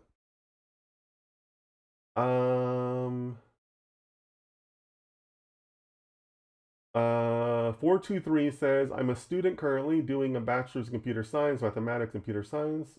You mentioned computer science twice. You must really like computer science. I want to make my own AI. Well, you're in the right spot. This is what we're doing. We're making our own GPT, right? It's a small example, but we're making our own GPT here, 423. So welcome. You're welcome to hang out and spend time with us. Wide Rule says, what needs to happen during this process for you to pause experimenting and go back to EDA? Is it just a gut feeling? So Wide Rule, great question. I love where your thinking is at. And I kind of hit upon that right in my previous statement. But just to be clear, it's not going back to EDA. It's going back to the stakeholder and saying, hey, do you want to kill this or should we keep going? Right? And that's my job as a chief data scientist. But you do have to have those difficult conversations and say, hey, look, we spent a month on this, and we don't think we're going to get there, but we can keep on trying or we can stop. Now, to be clear, one of my jobs as the chief data scientist is also to prevent that scenario by trying to scope out a project prior to it starting and kicking off, right? I want to green light projects where we have a decent chance of succeeding, right? And so that's where I always have like my phase zeros where I ask a lot of questions and kind of feel out the stakeholder, right? But yeah, wide rule, usually in the real world, you wouldn't just say, oh, let's just go back to square one, because you're not going to have the time, you're not going to have the money, you're not going to have the people. So yeah, wide rule. I like where your thinking's at, but you wouldn't go back to EDA. At that point, it's like a fill or kill decision. Faris says 100%. Yeah, Faris, right? We're getting close, man. We're gonna be here in a couple of seconds. We're teed up, guys. I got my strong grip around the golf club. I had a good breakfast burrito on the way to the golf course. My shoulders are nice and loose. The sun's out. There's no wind. I'm taking the club back, right? Let's hope this doesn't suck. But yeah, we're about to see this, guys. That took what? Maybe I've been talking for like 5 minutes, 7 minutes. So not the worst processing time in the world, right? You can run this over lunch, right? All right, guys. Oh my gosh. Oh man, I don't know, guys. Our best loss yet. Look at that. Now think about that, guys. We said our base model was 199. Now we're at 0.4. That's a what? That's a 75% improvement? I don't know. What do you guys think?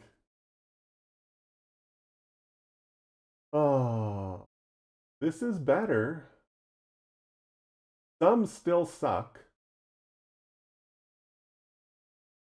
but it's not terrible. Okay, so Osama's with good results. Okay, guys. So Osama says he's happy with the results.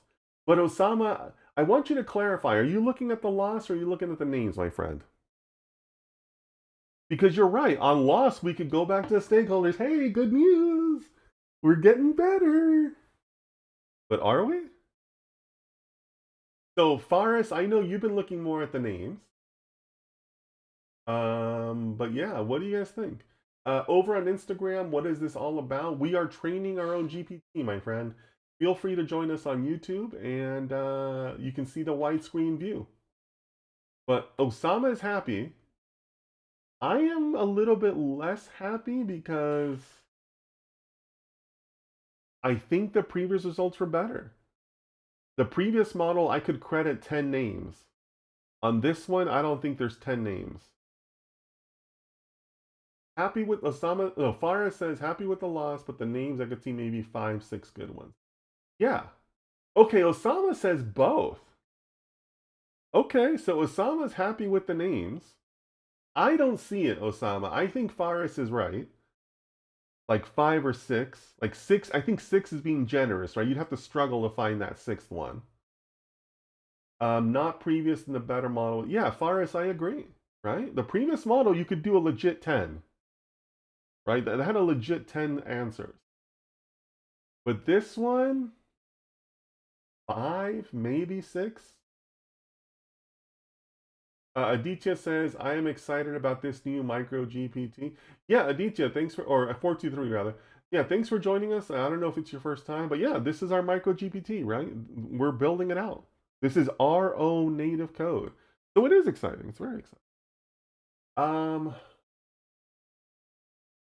But yeah, guys, I'm gonna err on the side of saying that our stakeholders probably would not be happy with these answers.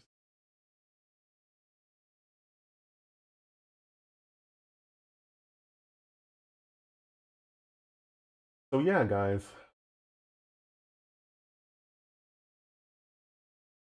Now, 428 as a loss is not terrible. It is our champion model.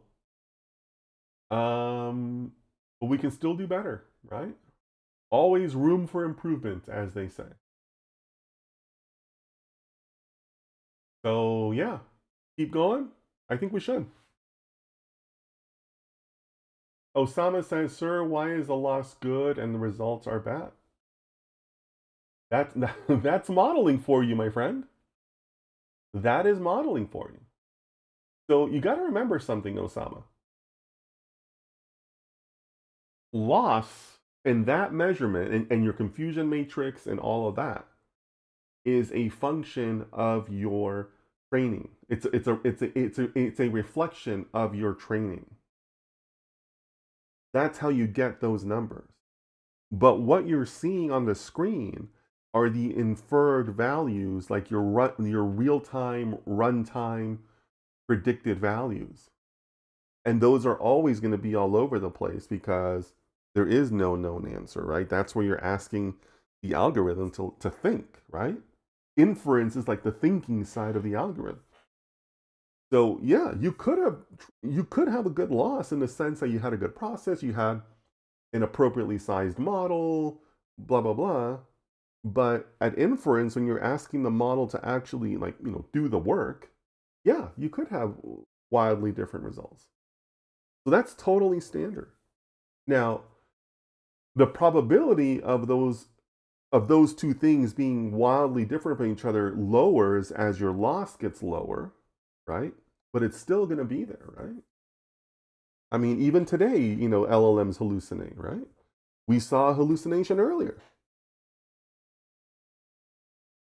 So yeah, I hope that answered the question, Osama. If not, let me know. Okay, so let's go back to ChatGPT, or Codex rather. We can basically repeat the same line, right? Current loss is now 0.4, and we want to get to below 0. Let's go to 0.09, right? How can we get to because remember I said earlier, the better models are usually 0.0 something, right? So let's see.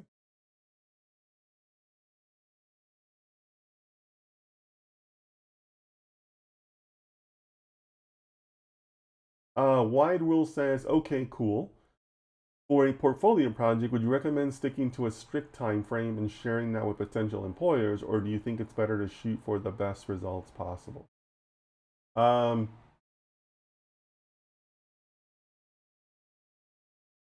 well, if it's a portfolio project, why is there a strict time frame? So let me know. Let me know. Maybe I'm just not understanding something. But if it's a portfolio project, there is no time frame, right? Let me know what you mean there.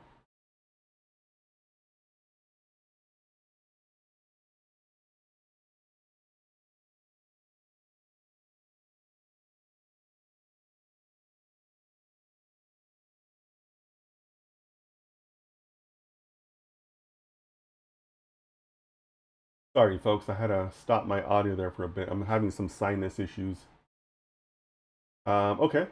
So Codex says it's ready. It adjusted some lines. So let's light this candle. Oh wow. Wow. 9.5 million parameters, guys.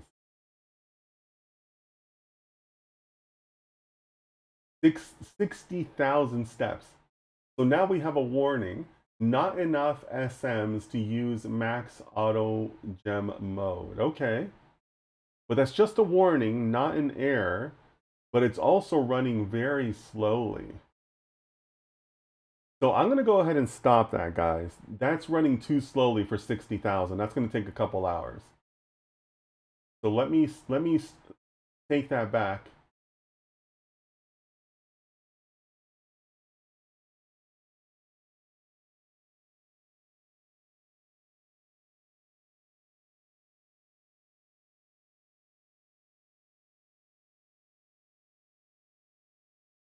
So guys, you know what's funny is that I get beat up so much by people who say, "Oh, AI sucks, this and that," but especially the software developers, right?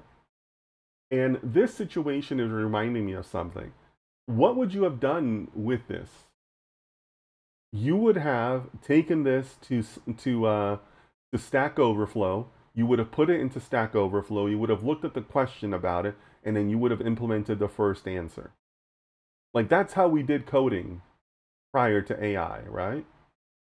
So I hate the fact that all of these developers, they talk all so high and mighty, and it's like, what are you talking? We were copying stuff from Stack Overflow anyways.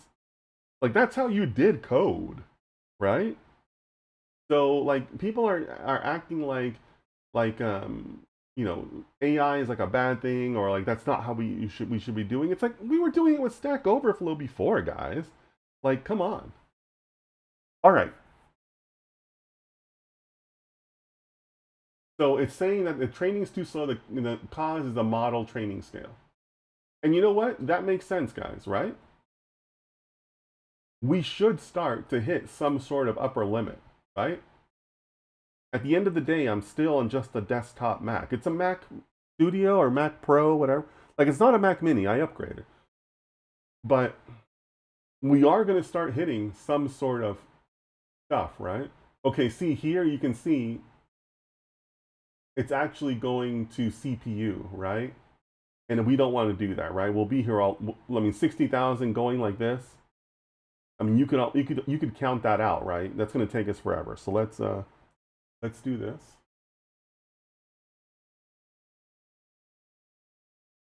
So let's do this.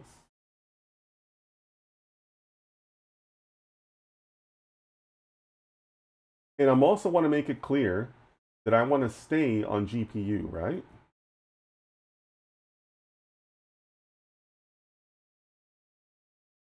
Or MPS, I guess that's what it's calling, not CPU.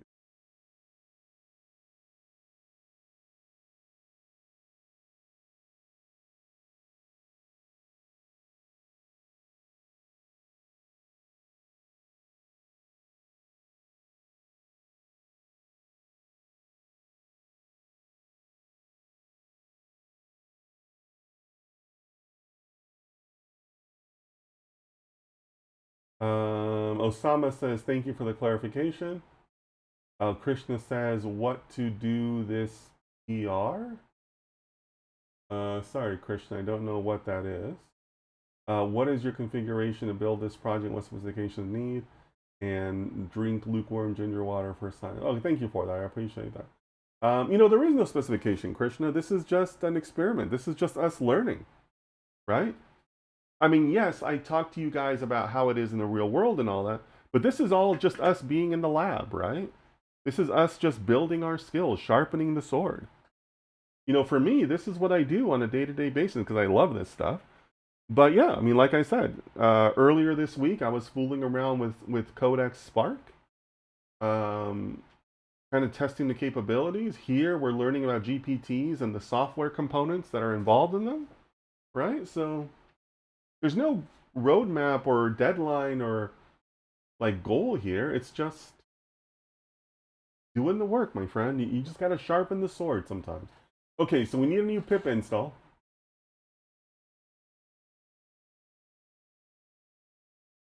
of NumPy. I'm surprised we didn't use that already. And then we're ready to run again.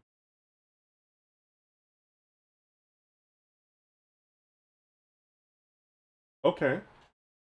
We didn't get the warning that time, but geez, this is slow.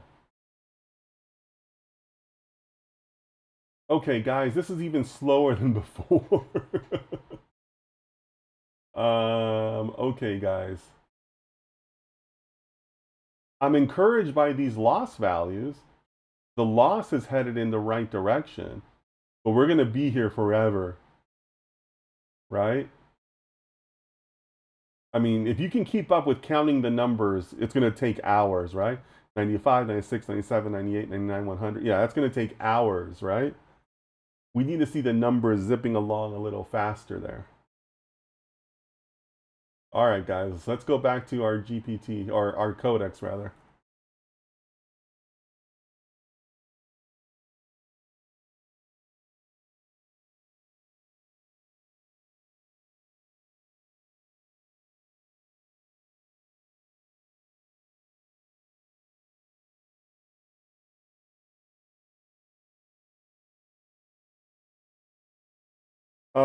Wide Rule says, since I would have time and money constraints in real life, I would be wondering if I should do the same for the projects, like I was able to get these results in the amount of time.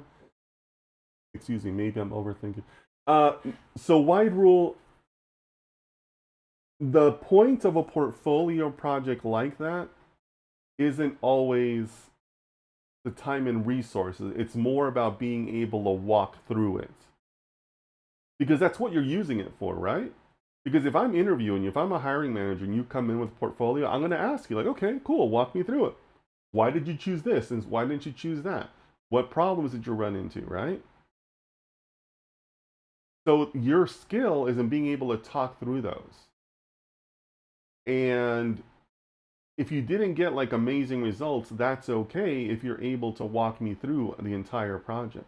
Because remember, when I advocate for a portfolio of projects, the benefit is that you own them from beginning to end. So you're telling the hiring people, hey, you can put me anywhere you need me. I know the data science development lifecycle. That's really what you're telling with the portfolio project. That's the real story, right? That's the meta story, right? Remember, I'm always looking for the meta game, right? The meta game is I'm ready to go, without you having to hold my hand, and you can use me anywhere you want on your team. That's the meta game you're telling, right? So wide rule, I'm okay if I have a terrible project that I know really, really well and I can explain really, really. So that's really what you should be focusing on. You shouldn't necessarily be trying to emulate real life. Okay? All right. Codex says it's ready.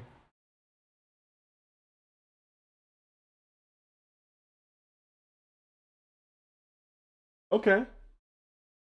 Okay. 30,000 and we are at 2 million parameters? Is that right? No, 21 million parameters. Oh my gosh. 21 million parameters. Guys, that is awesome. I mean, look at some of our early examples, right? If we go up here, our first run was 4,000 parameters, guys. 4,000 parameters. That's crazy. That's crazy, guys. 4,000 and we broke the million barrier and now we're at what did I just say? 3 million or whatever? That's awesome, guys.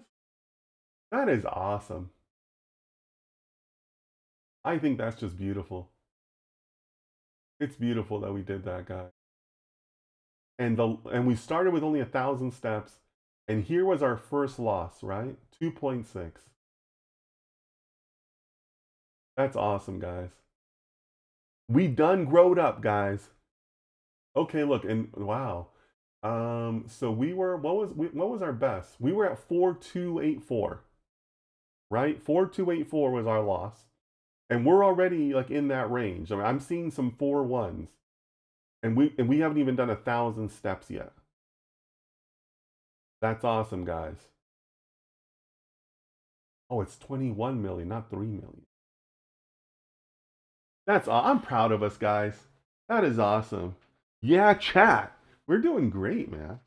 Look at that. We went from a simple, basic example to a 21 million parameter GPT. That's awesome, guys. It seems like every run, the number of parameters skyrocket. Yeah, but but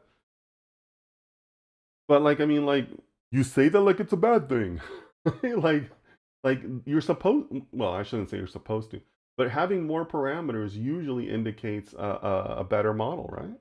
I mean, you've seen the marketing, right? All these model. We're the first ones to have 100 billion parameters. We're the first ones to have, 500 billion parameters, right? Like they see it as a competitive advantage. Um, yeah. Is it is it is it Halon? Hey, Halon. I usually don't do personal career questions on Sundays. Sundays we try to keep it a little bit loose. We try to just go with the flow of the tutorial and just kind of see, where the tutorial takes us. So that's our focus for today. But yeah, guys, what is 2,000 of 3,000? That's like what? 1%, right? Like less than 1%. So yeah, guys, we might be here a while, but look at this loss, guys. This is our first time where our loss is showing a 0.3, right? That's crazy. That is awesome. I just think this is so awesome. I mean, we're at 2,000 steps and we're already at point 0.3 something. So the likelihood of us getting to point 0 something, I'm liking our odds, right? I'm liking our odds. And also, one other things I want to point out, guys. You guys know that I've said that the data scientists of the future will be heavily aided by AI, right? I'm on record as having said that multiple times. Isn't that what we're doing? Right? Like, this is us being data scientists that are heavily aided by AI. So, if you guys want to know what the future of data science looks like, it's pretty close to it, guys. This is pretty close to it. Faris says, I'm not saying it negatively, making an observation and wondering what you think. I think it's a positive thing, Faris. Now, I know that this isn't an exact technical explanation, but whenever I think of generative AI, I always think about neural networks, right? Because that is the neural networks are the basic building block for AI. So when I think about those parameter values that you see advertised or you see tied next to a model name or whatever, to me it's a reflection of their neural network. I know that's not exactly, but but to me that's how I interpret it, right? And when it comes to neural networks, generally speaking, more layers, more better, right? More nodes, more better. Now, that comes at a cost, and it's computing costs, and it's why we need GPU for so many of this, right? But I view it as a positive thing, right? Because it's like, oh, that company has a significant neural network powering them. I'm on board with that, right? So that's how I view it, Faris.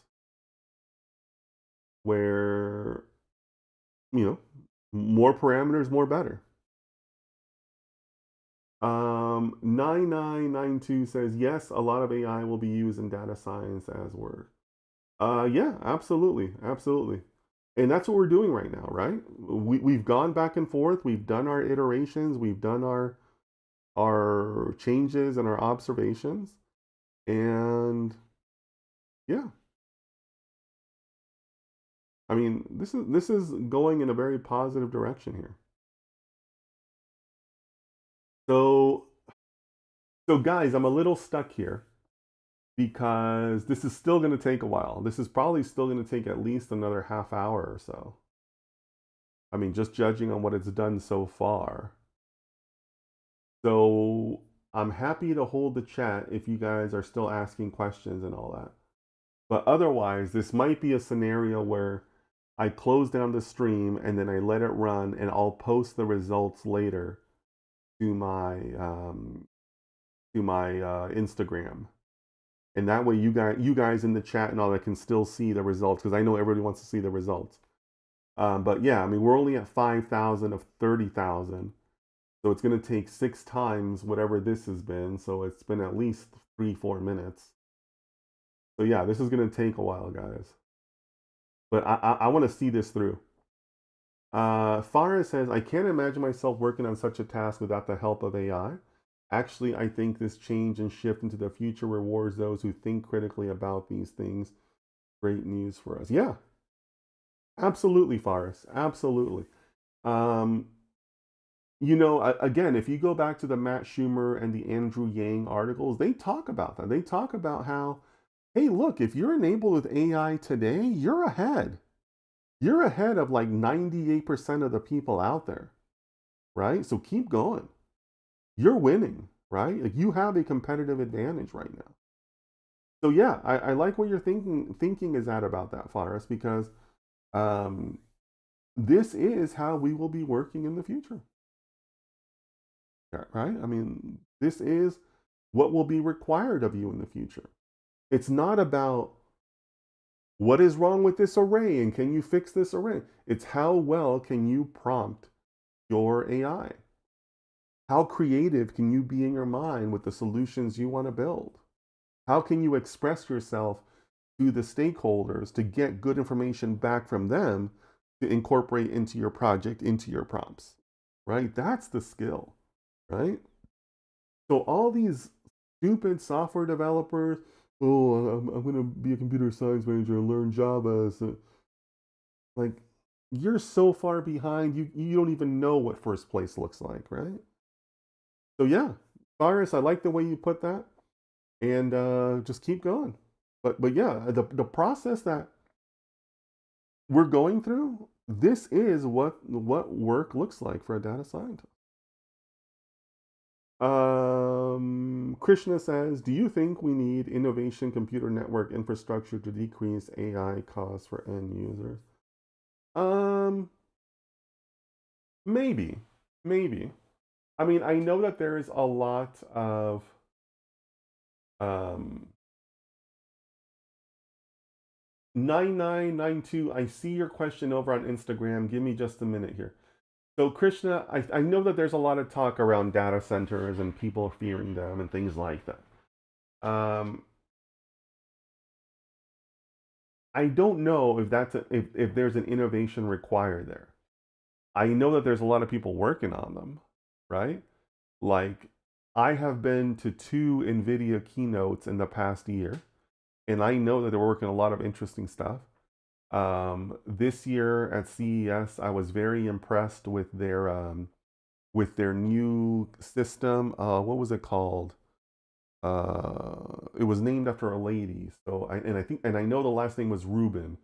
What was the name? Anna Rubin or something? Somebody in the chat can tell me the new NVIDIA infrastructure. Anna Rubin or Sally Rubin or something like that, right? Somebody can tell me in the chat. She's very famous, all that. But yeah, I mean, there's a lot of smart people working on that, right? But overall, I think the bigger takeaway here, and again, this is something I talk to the people, to the idiots who contact me. The cost of compute is dropping. It's approaching zero. The cost of code is also approaching zero, right? Producing code went from very expensive to very cheap now, right? We have to come to terms with that. We have to have like a come to the light moment and realize that, hey, look, coding is not expensive anymore. It used to be expensive, but now you can produce code for like nothing, right? So I think that those costs are still going down, right? So Krishna, I'm optimistic that those two things will still continue to approach zero. Yes, Ferris, thank you. It's Vera Rubin. Yes. Yeah, I don't know why I couldn't come up with it, but yes. So if you look at what they're doing with Vera Rubin, right? I mean, they've completely rethought the data center, right? They have new racks, new power systems, new cooling systems, and then the chips themselves, right? So yeah, I'm very optimistic about the Vera Rubin chips and that whole approach. And if you look at and if you believe their numbers, their benchmark numbers are insanely good, right? Um, so yeah, so Krishna, I think we're going to be doing good there as far as the infrastructure. Casual Economist says I'm late. I'm not mad. I'm just disappointed. Casual Economist, so good to have you here, my friend. I'm guessing that you slept in due to this daylight savings time that we just went through in the U.S. But yeah, so glad you're here, my friend. Hope you're doing well. I assume there's snow on the ground in your part of the world, but glad you're here, my friend. But you know what? You're coming at a good time to liven up the conversation because, as you can see on the screen, we are waiting to hit 30,000 steps, guys. So yeah, the loss keeps going down, so still reasons to be optimistic, right? Okay, so 992 over on Instagram. Oh, 992, you also answered Vera Rubin. Thanks so much for that. Yes. Thank you both for reminding. The Vera Rubin by NVIDIA, I thought was very impressive. I saw it at CES this year. Very impressive. Okay. So 992 says, can you specifically mention major projects in order to get a good data science or engineer role as a fresher? By the way, I'm in my pre. 9992. I love you, buddy, but I can't tell you how much your question concerns.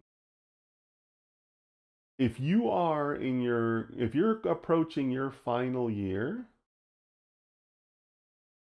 how do you not have project ideas? Like, I cannot tell you how much I worry about people who ask me that. I worry about that. Like,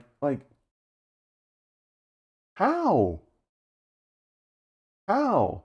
How could you have sat through those classes and still be like, gee, I need a project idea? Like, did you cheat off your friends? Like how? Like, you should go back to your professors and demand a refund. Like, when you're that far into your studies, like, project ideas should be like falling on top of you. Like, you should be seeing project ideas everywhere. So I say that to you because I'm suggesting to you that maybe you're not ready for the real world if you're lacking project ideas. If you can't come up with project ideas, then you're probably not going to succeed in a job, to be frankly honest with you.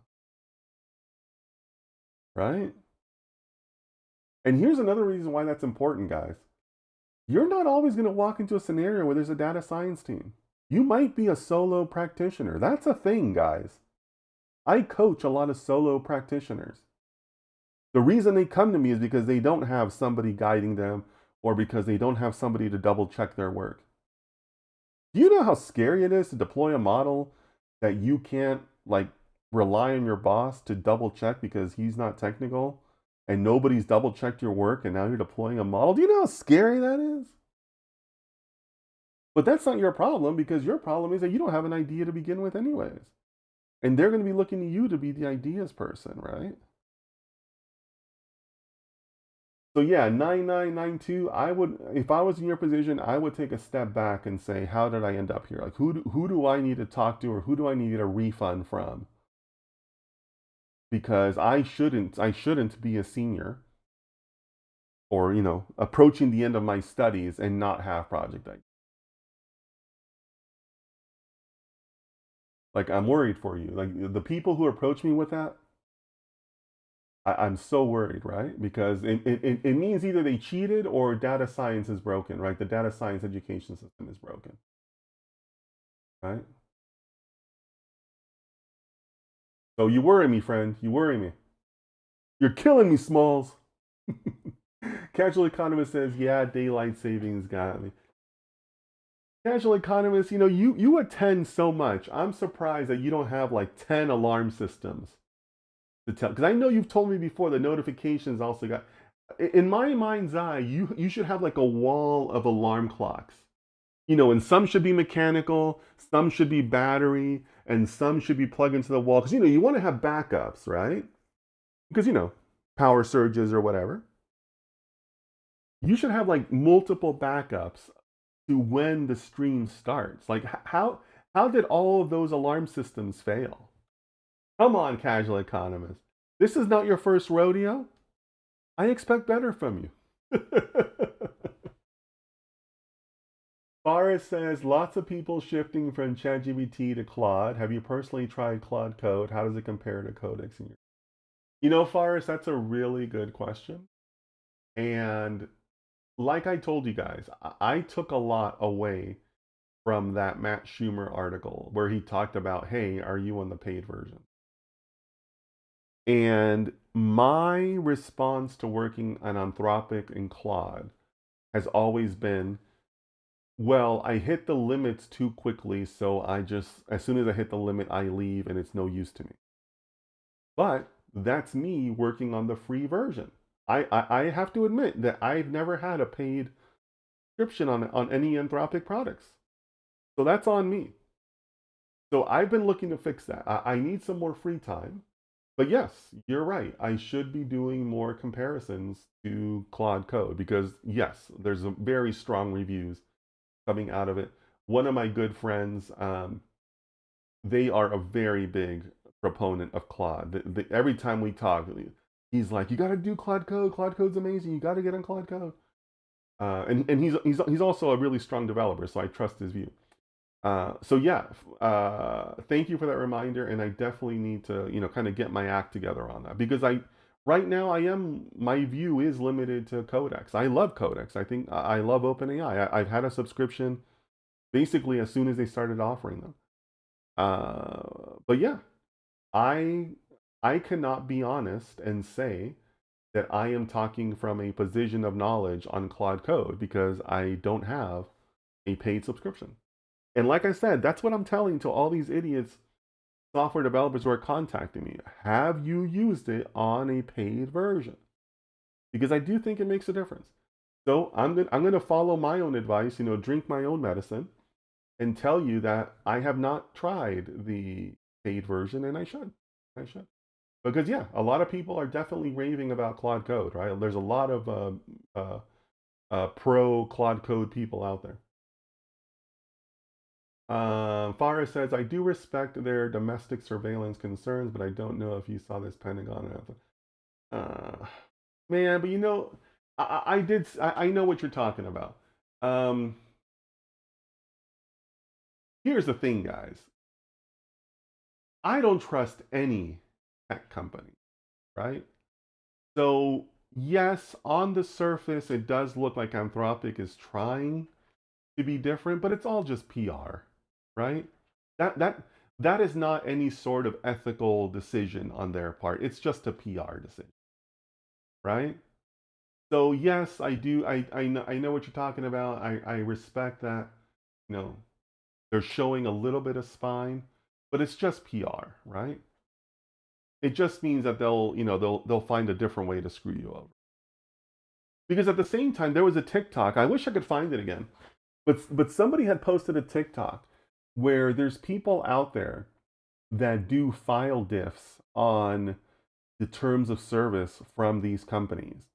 And somebody had found a file diff where Anthropic had removed a portion about the limiting the sale of personal data. It was literally like a one-to-one removal when you sat there with the file diffs. So if somebody wants to find that, or maybe somebody knows what I'm talking about, but it just means that they're going to find a different way to screw you, right? When they don't, when they choose to not screw you, of course they're going to, put press releases out about it and talk it up, right? Look how great we are. We're a very ethical company. No, you're not. You're just using a back door for something else, right? So yeah, so I'm going to stop there because I don't like getting political or anything like that, right? But you guys know that I don't trust these companies, right? I mean, Silicon Valley tech companies, they're filled with sociopaths, right? So yeah.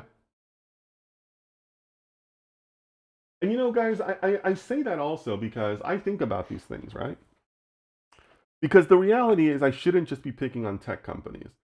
Basically, anyone at the top of anything in the world is a sociopath or some sort of like bad person, right? Like you do not get to the top of anything in the world by being a good person, right?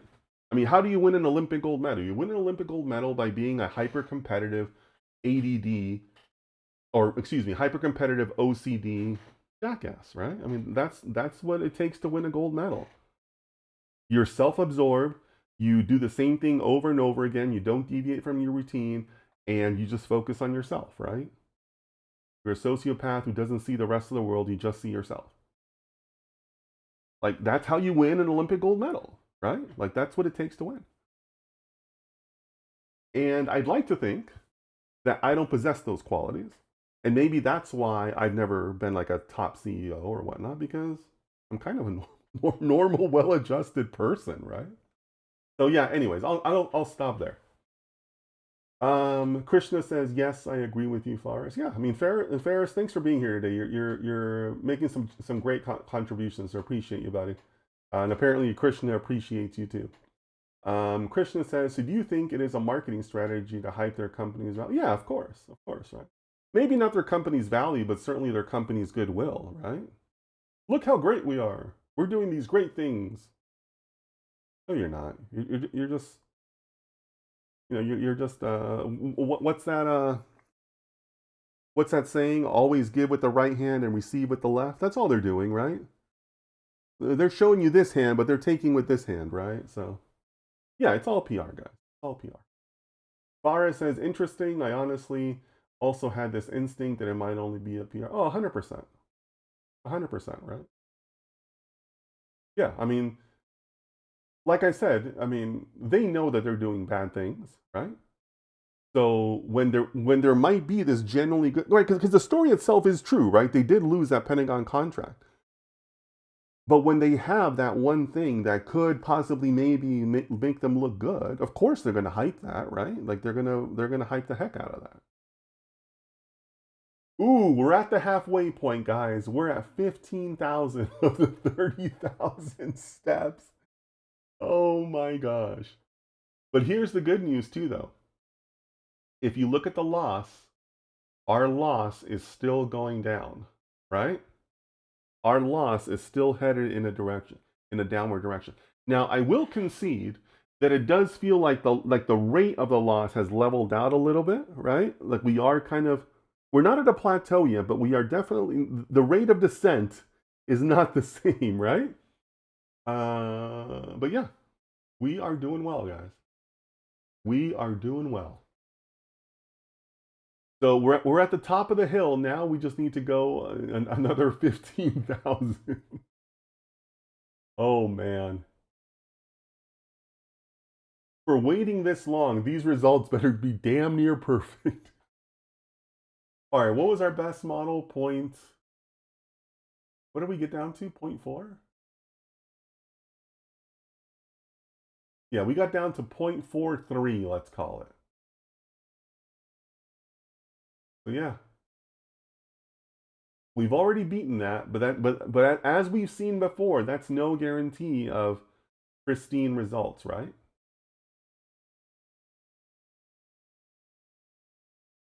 So yeah, we have to see how this all plays out, guys.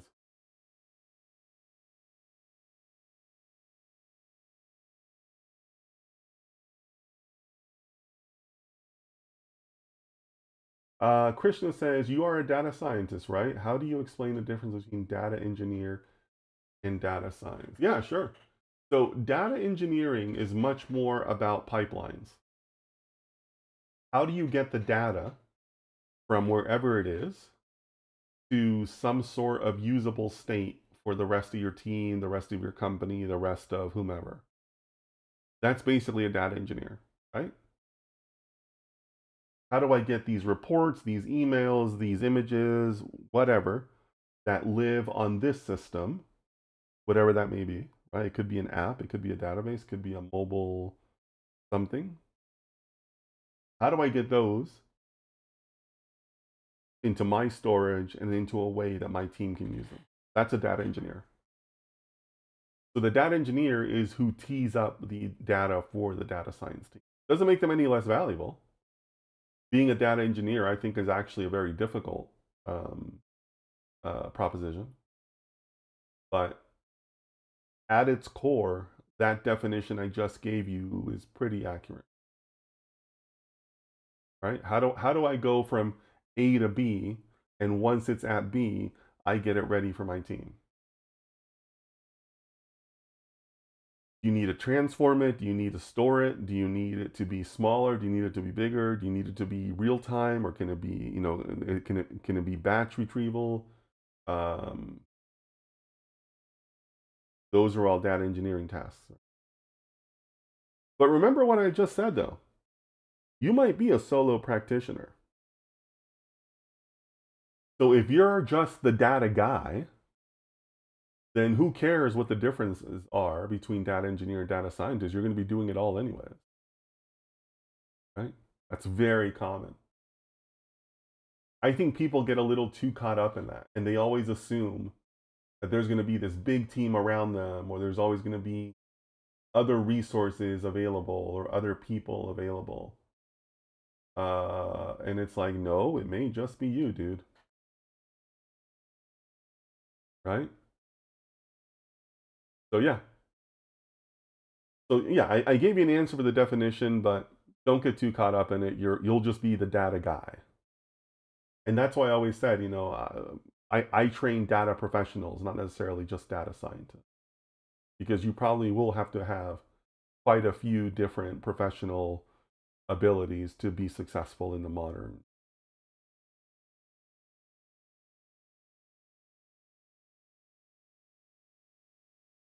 Yeah, guys, so we're going to be together here for a little bit longer to get to 30,000. So let me know if you guys have any more questions or if you guys want to talk about something else, what's on your mind. Personally, I've been doing a lot of explorations recently. Believe it or not, I've gotten a little bit into exploring prediction markets. I did some work with prediction markets yesterday, and I'm going to continue that exploration today. But I'm kind of having some fun with that. There's a lot of probabilities and statistics involved in that. So that's what I'm doing this weekend. What else are you guys doing this week? So feel free to let me know. We're almost 2/3 of the way to getting to 30,000. It's going to be about a half hour, just like I thought, right? But yeah, getting closer, guys. What a letdown it'll be if we can't get if we end up getting the same results from before, right? Oh my God, how terrible would that be? But this is 21 million parameters. Before it was 3.5. So it's like a 6x, almost 7x increase in parameters.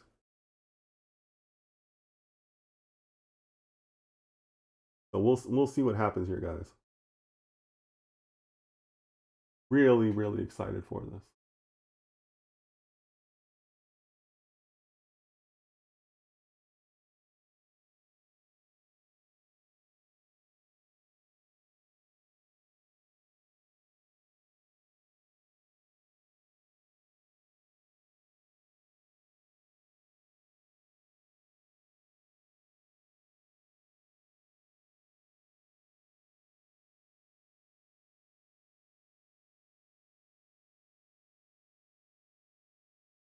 Over on Instagram, Oxy says, "How are you, dude?" I'm doing well, thank you. I'm doing very well. How are you?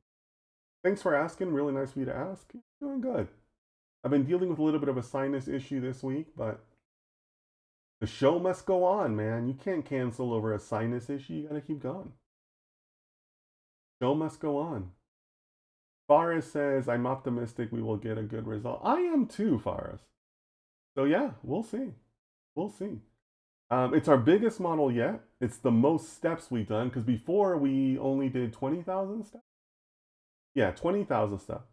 So it's our biggest model. It's our most parameters. It's our most steps. Our loss is headed in a good direction. Now you will notice that 3.2 has basically been locked in, right? We've had a hard time breaking that 3.2 barrier. Now, having said that, we have another 10,000 steps left. So who knows, right? Who knows? But yeah, Faris, I like your optimism. Let's keep on sending the model good vibes, even though the model doesn't feel anything, right? But yeah. Um, Casual Economist says, "Do you plan on streaming daily again?" Casual Economist, that's a great question. I'm not 100% sure. Um, I like the daily streams, but I think I can add more value doing more of the Sunday stuff. I've done 2 Sunday streams in a row. So for right now, I'm willing to say that I'm looking at more Sunday streams. I might do that more consistently, maybe a little bit longer. But daily, I'm not ready to. I'm not prepared to, make an announcement on that. Just, I think that there's pluses and minuses. Um, yeah, so we'll see. And also like the spring and summer is coming up, and there's some things that I want to do during the spring and summer. I'm really what the next big thing I'm waiting for right now is the pool and my community is going to open up soon. Or well, it's open. It's just not warm enough. So it's going to warm up here in a couple of days, and I think it might be warm enough to start swimming again later this week. And I think I'm going to do a lot more of that. I want to focus on my weight for a little bit, maybe focus on my weight during the spring and summer. So I want to do a lot of swimming. And who knows, maybe I'll be doing some content around that. I don't know yet. But I want to kind of just mix up my day a little bit more. That makes sense. But yeah, so thanks for asking. But we'll see. We'll see where it ends up. Oxy says, I started following you. Thanks for replying. But yeah, thank you, buddy. Yeah, for anybody who is watching but not following, go ahead and click on that follow button or the like button or the what. I'm so terrible at asking people to do that. Like and subscribe. I'm so terrible at that. I know they say you should be more forward about that, but if you like my content, you'll come back. And if you don't like it, you. But yeah, if you guys are watching and you want to follow, I appreciate it. Appreciate everyone's follow. Feel free to do that. But thanks for that, guys. Appreciate all my followers. I've had a lot of growth in the last couple months. But yeah, crazy, guys. Crazy. Um, is it, we'll call you OJ. OJ says, I'm working on the predictive maintenance on HVAC systems. What do you think? Would it be relevant to expand this in the future? Sure. Sure. Predictive maintenance is a huge field in data science. Huge field. Very underappreciated how big that field is. So yeah, I think you're on the right track, my friend. I get a lot of those questions where people are like, I'm working on this model. Is that okay? Guys, anytime you're working in a professional environment, or at least, maybe if it's not, maybe it's just you practicing. Anytime you're practicing on a legitimate data science model, that's good, man. Just keep going, right? I because of social media and different things I've done in the past couple of years and just different investments or things that I've done, I always remember the saying, right? You can't get to 50,000 without getting to the number one first, right? You can't get to 50,000 without getting to 12 first, right? So just start. So yeah, if you're starting on an HVAC system, model, go for it. Yeah, maybe you won't be doing it in 10 years, but it's a start. You'll learn from it. Just keep going, man. You're doing fine. Casual Economist says, you trying to get shredded, protein and lifting heavy, Dennis, the gym. Oh man. Right now, I just need to be Dennis, the not so fat bro, right? Like I'll always be fat, just the less. How about Dennis, the less fat bro? That's what I'm going for. No, you know what? I just want to, weigh a little less, really, right? So I like the swimming. The swimming is a lot of fun. For some reason, for me, swimming, I still feel like it's playtime. Like it doesn't feel like exercise to me. I know it burns a lot of calories, but like whenever I jump in a pool, it takes me back to being a young kid, like going to swimming lessons at the YWCA, right? Just having fun, just splashing around the pool. So I got my towels and I got my little speedo glasses and all that. But I'm just splashing around having fun. So I'm just gonna be doing that. Yes, I do protein. I'm trying to focus on a keto diet. I've always done well on a keto diet. So I do test my ketones. I have a blood ketone monitor. I also do intermittent fasting. I like intermittent fasting. So right now I'm doing 36-hour fasts, and that seems to help. Today is not a fasting day as an um but yeah, just trying to lose weight, just trying to fit better in a friggin' airplane seat. Airplane seats are so small nowadays, right? Big people do not do well in airplane seats, right? So that's it, casual economist. I'm not trying to be a ripped gym bro. I just want to fit in an airplane seat better.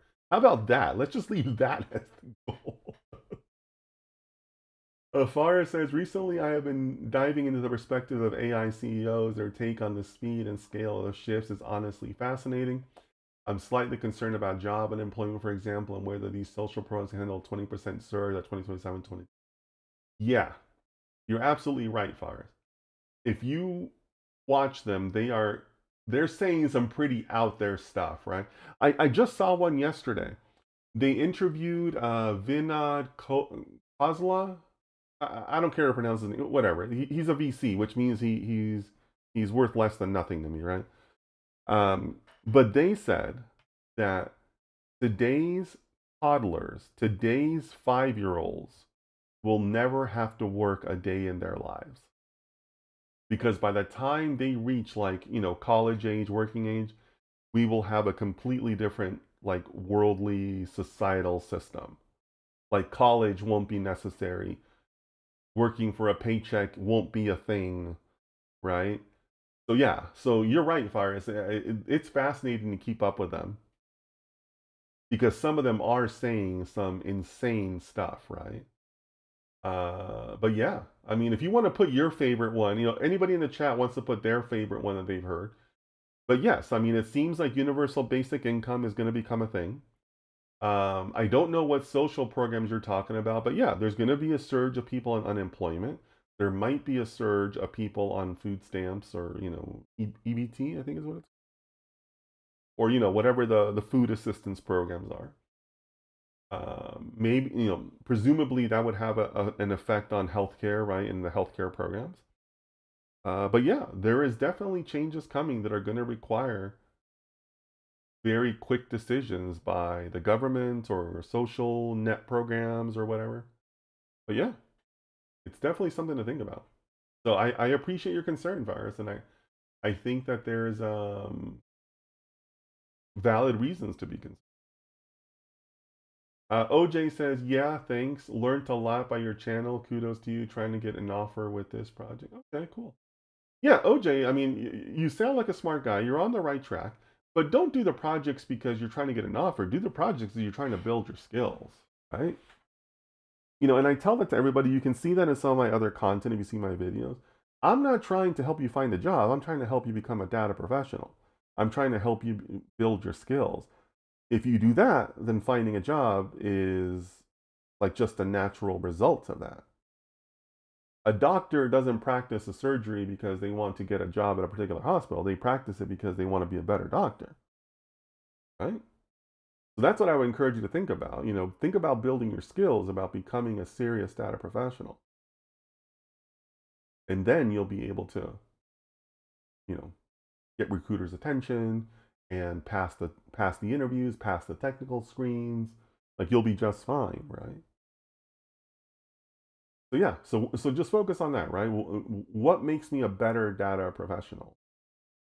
That is what will lead you to what you really want. Going forward in predictive maintenance, got a lot of remarks from colleagues to somehow merge AI with this, but I think it's going to be vast. Well, you can still be using AI as a tool to help you, right? Just like we're doing today, right? Technically today, we're using AI to build AI, but we could have been using the same codex tools for any other types of models, right? So yeah, I mean, you can be using AI. They just won't feel like it's AI, but you can help it. You can still use AI and get benefits from it, like your time to market, right? Your time to market should be like 10 times faster with AI, maybe more. Agree with you. Great thing. Yeah, yeah, OJ. Just keep at it, man. You're doing fine. That's the thing about the science side of data science, right? There aren't always clear answers. Sometimes you just need somebody to tell you, hey, friend, you're doing. No, no, don't listen to that little voice in your head that tells you you're worthless. Your buddy Dennis here is going to tell you, just get up, have a positive attitude, keep going.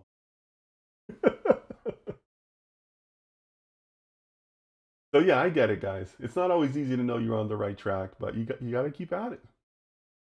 Got to keep at it. I've told you guys a story where I built my skills by going to Starbucks twice a week, staying there until they kicked me out at night.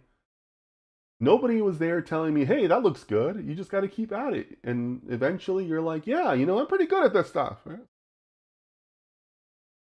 My favorite would, if Fire says, my favorite would be that AI could displace 50% of entry level white collar roles within 1 to 5 years by Amade. Yeah. Yeah, I know the interview you're talking about, and I totally agree with it, Faris. Some people would tell you it's already happening, right? Like if you look at the current hiring rates of fresh CS graduates, not good, right? The numbers are not good. But yeah, I do not disagree with those numbers. I think the people who do disagree just haven't spent enough time with AI, right? Like they literally do not know what's coming. Or maybe they have spent time with AI, but they don't have the vision to see like, oh, wait a minute, if this grabs hold, then this will grab hold, and then we do this, and it, right? Like they don't see the multiple steps ahead. But yeah, no, I get it. I can totally understand why Amade would say that. And I'll tell you guys something else. This is like a little bit of bonus for you guys being here live because I've been wanting to get this idea out, but I haven't found the right piece of content. But one of the things that I see lacking in people's discussion about AI or why they can't be replaced, why we're going to be just fine, blah blah blah blah. There is nothing more expensive that a company does than to hire a person. Having an employee is super expensive, right? Your cost to the company is not just your salary.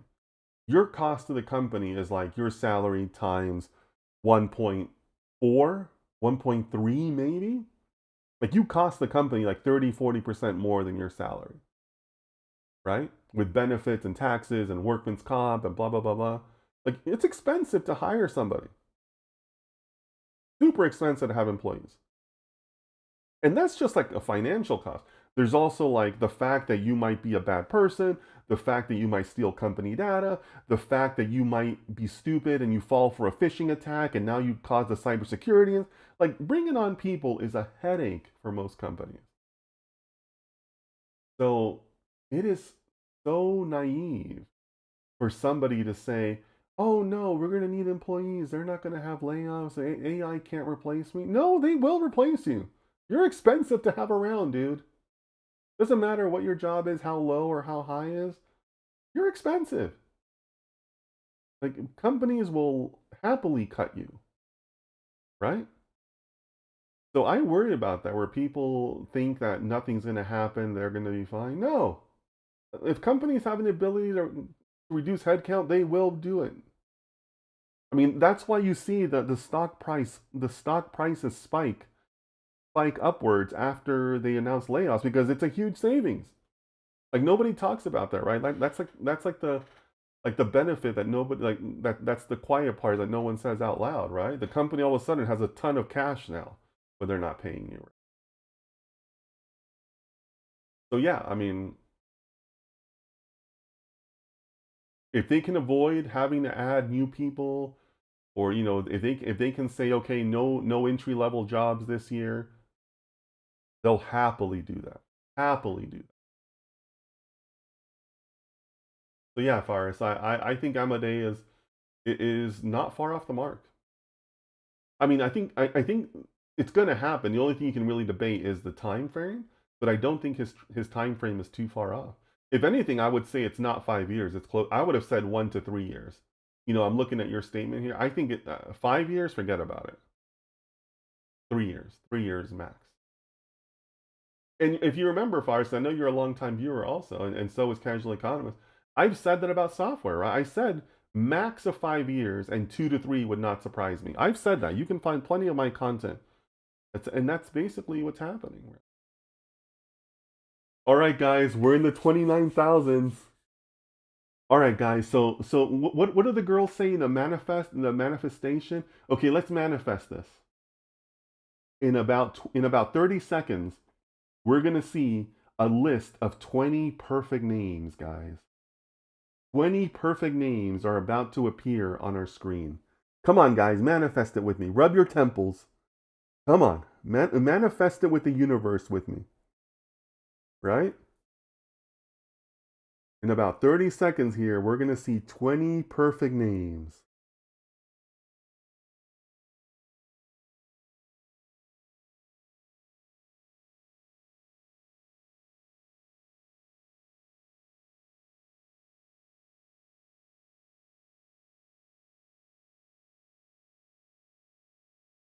All right, guys, here we go.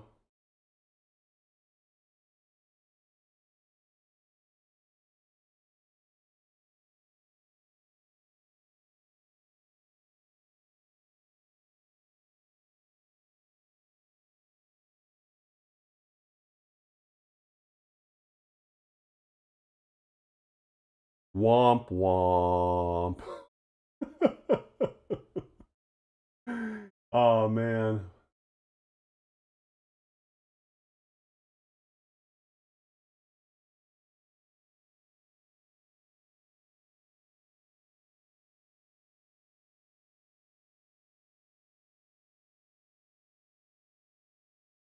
What do you guys think? I'm watching. I'm watching the stream catch up here. What do you guys think?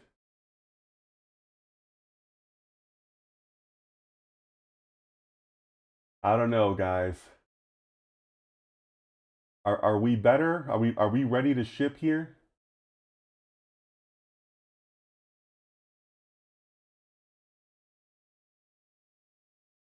Farah says one name maybe. Yeah, yeah, I agree. I mean, Mariana maybe.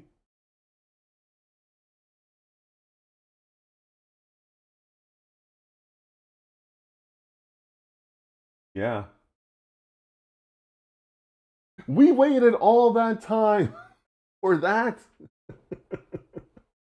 Farah says one name maybe, not even close. And yeah, guys, this thing might have been a nothing burger. Jeez.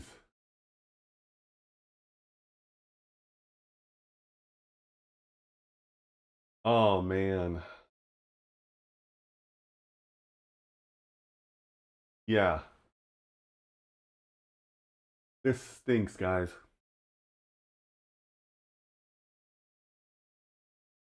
Not impressed. Not impressed, guys. Let me know what you think in the comments. Thanks for sticking it out there with me. We've been waiting for this model for the last half hour. 21 million parameters. And it's a nothing burger. Womp womp.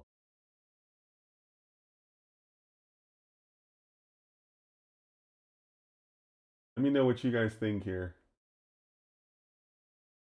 Yeah, that stinks. Little disappointing, guys.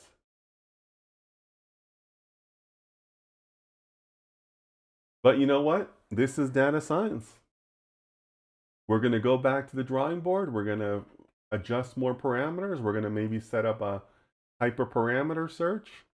And we're going to, adjust what we need to adjust and keep going. Right? That's the part of being a data scientist that people don't always talk to you about. But you got to do it. Right? So I'm disappointed we couldn't get to a better result. But what we did do is we successfully finished another experiment. And this is also where I tell my teams that we need to log every single experiment. So this is not our model, but we're going to log these metrics.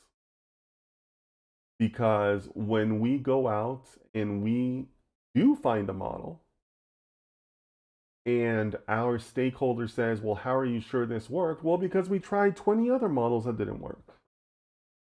This supports us in that way. So we just keep going. Casual Economist says a burger sounds good right now. Yes, it does. And you know what, Casual Economist, that's a great segue to close out because you know what? I've been at this for almost 3 hours. I've been at my desk all morning. So yeah, I might need a burger or something else. But thanks so much, guys, for hanging out with me, for sticking it out, all just to get these craptastic results. All right, guys. Thanks so much. Really appreciate all of you. Thanks a lot for all the back and forth. And I love how people are very helpful in the chat and just, kind of contributing to the conversation. So thank you, guys. Really appreciate all of you. Let's do this again next Sunday. I don't know what we're going to talk about, but yeah, we'll just keep going with these Sunday streams. All right, guys. So as always, we live in a crazy world. So please, be careful out there, guys. Take care of yourselves.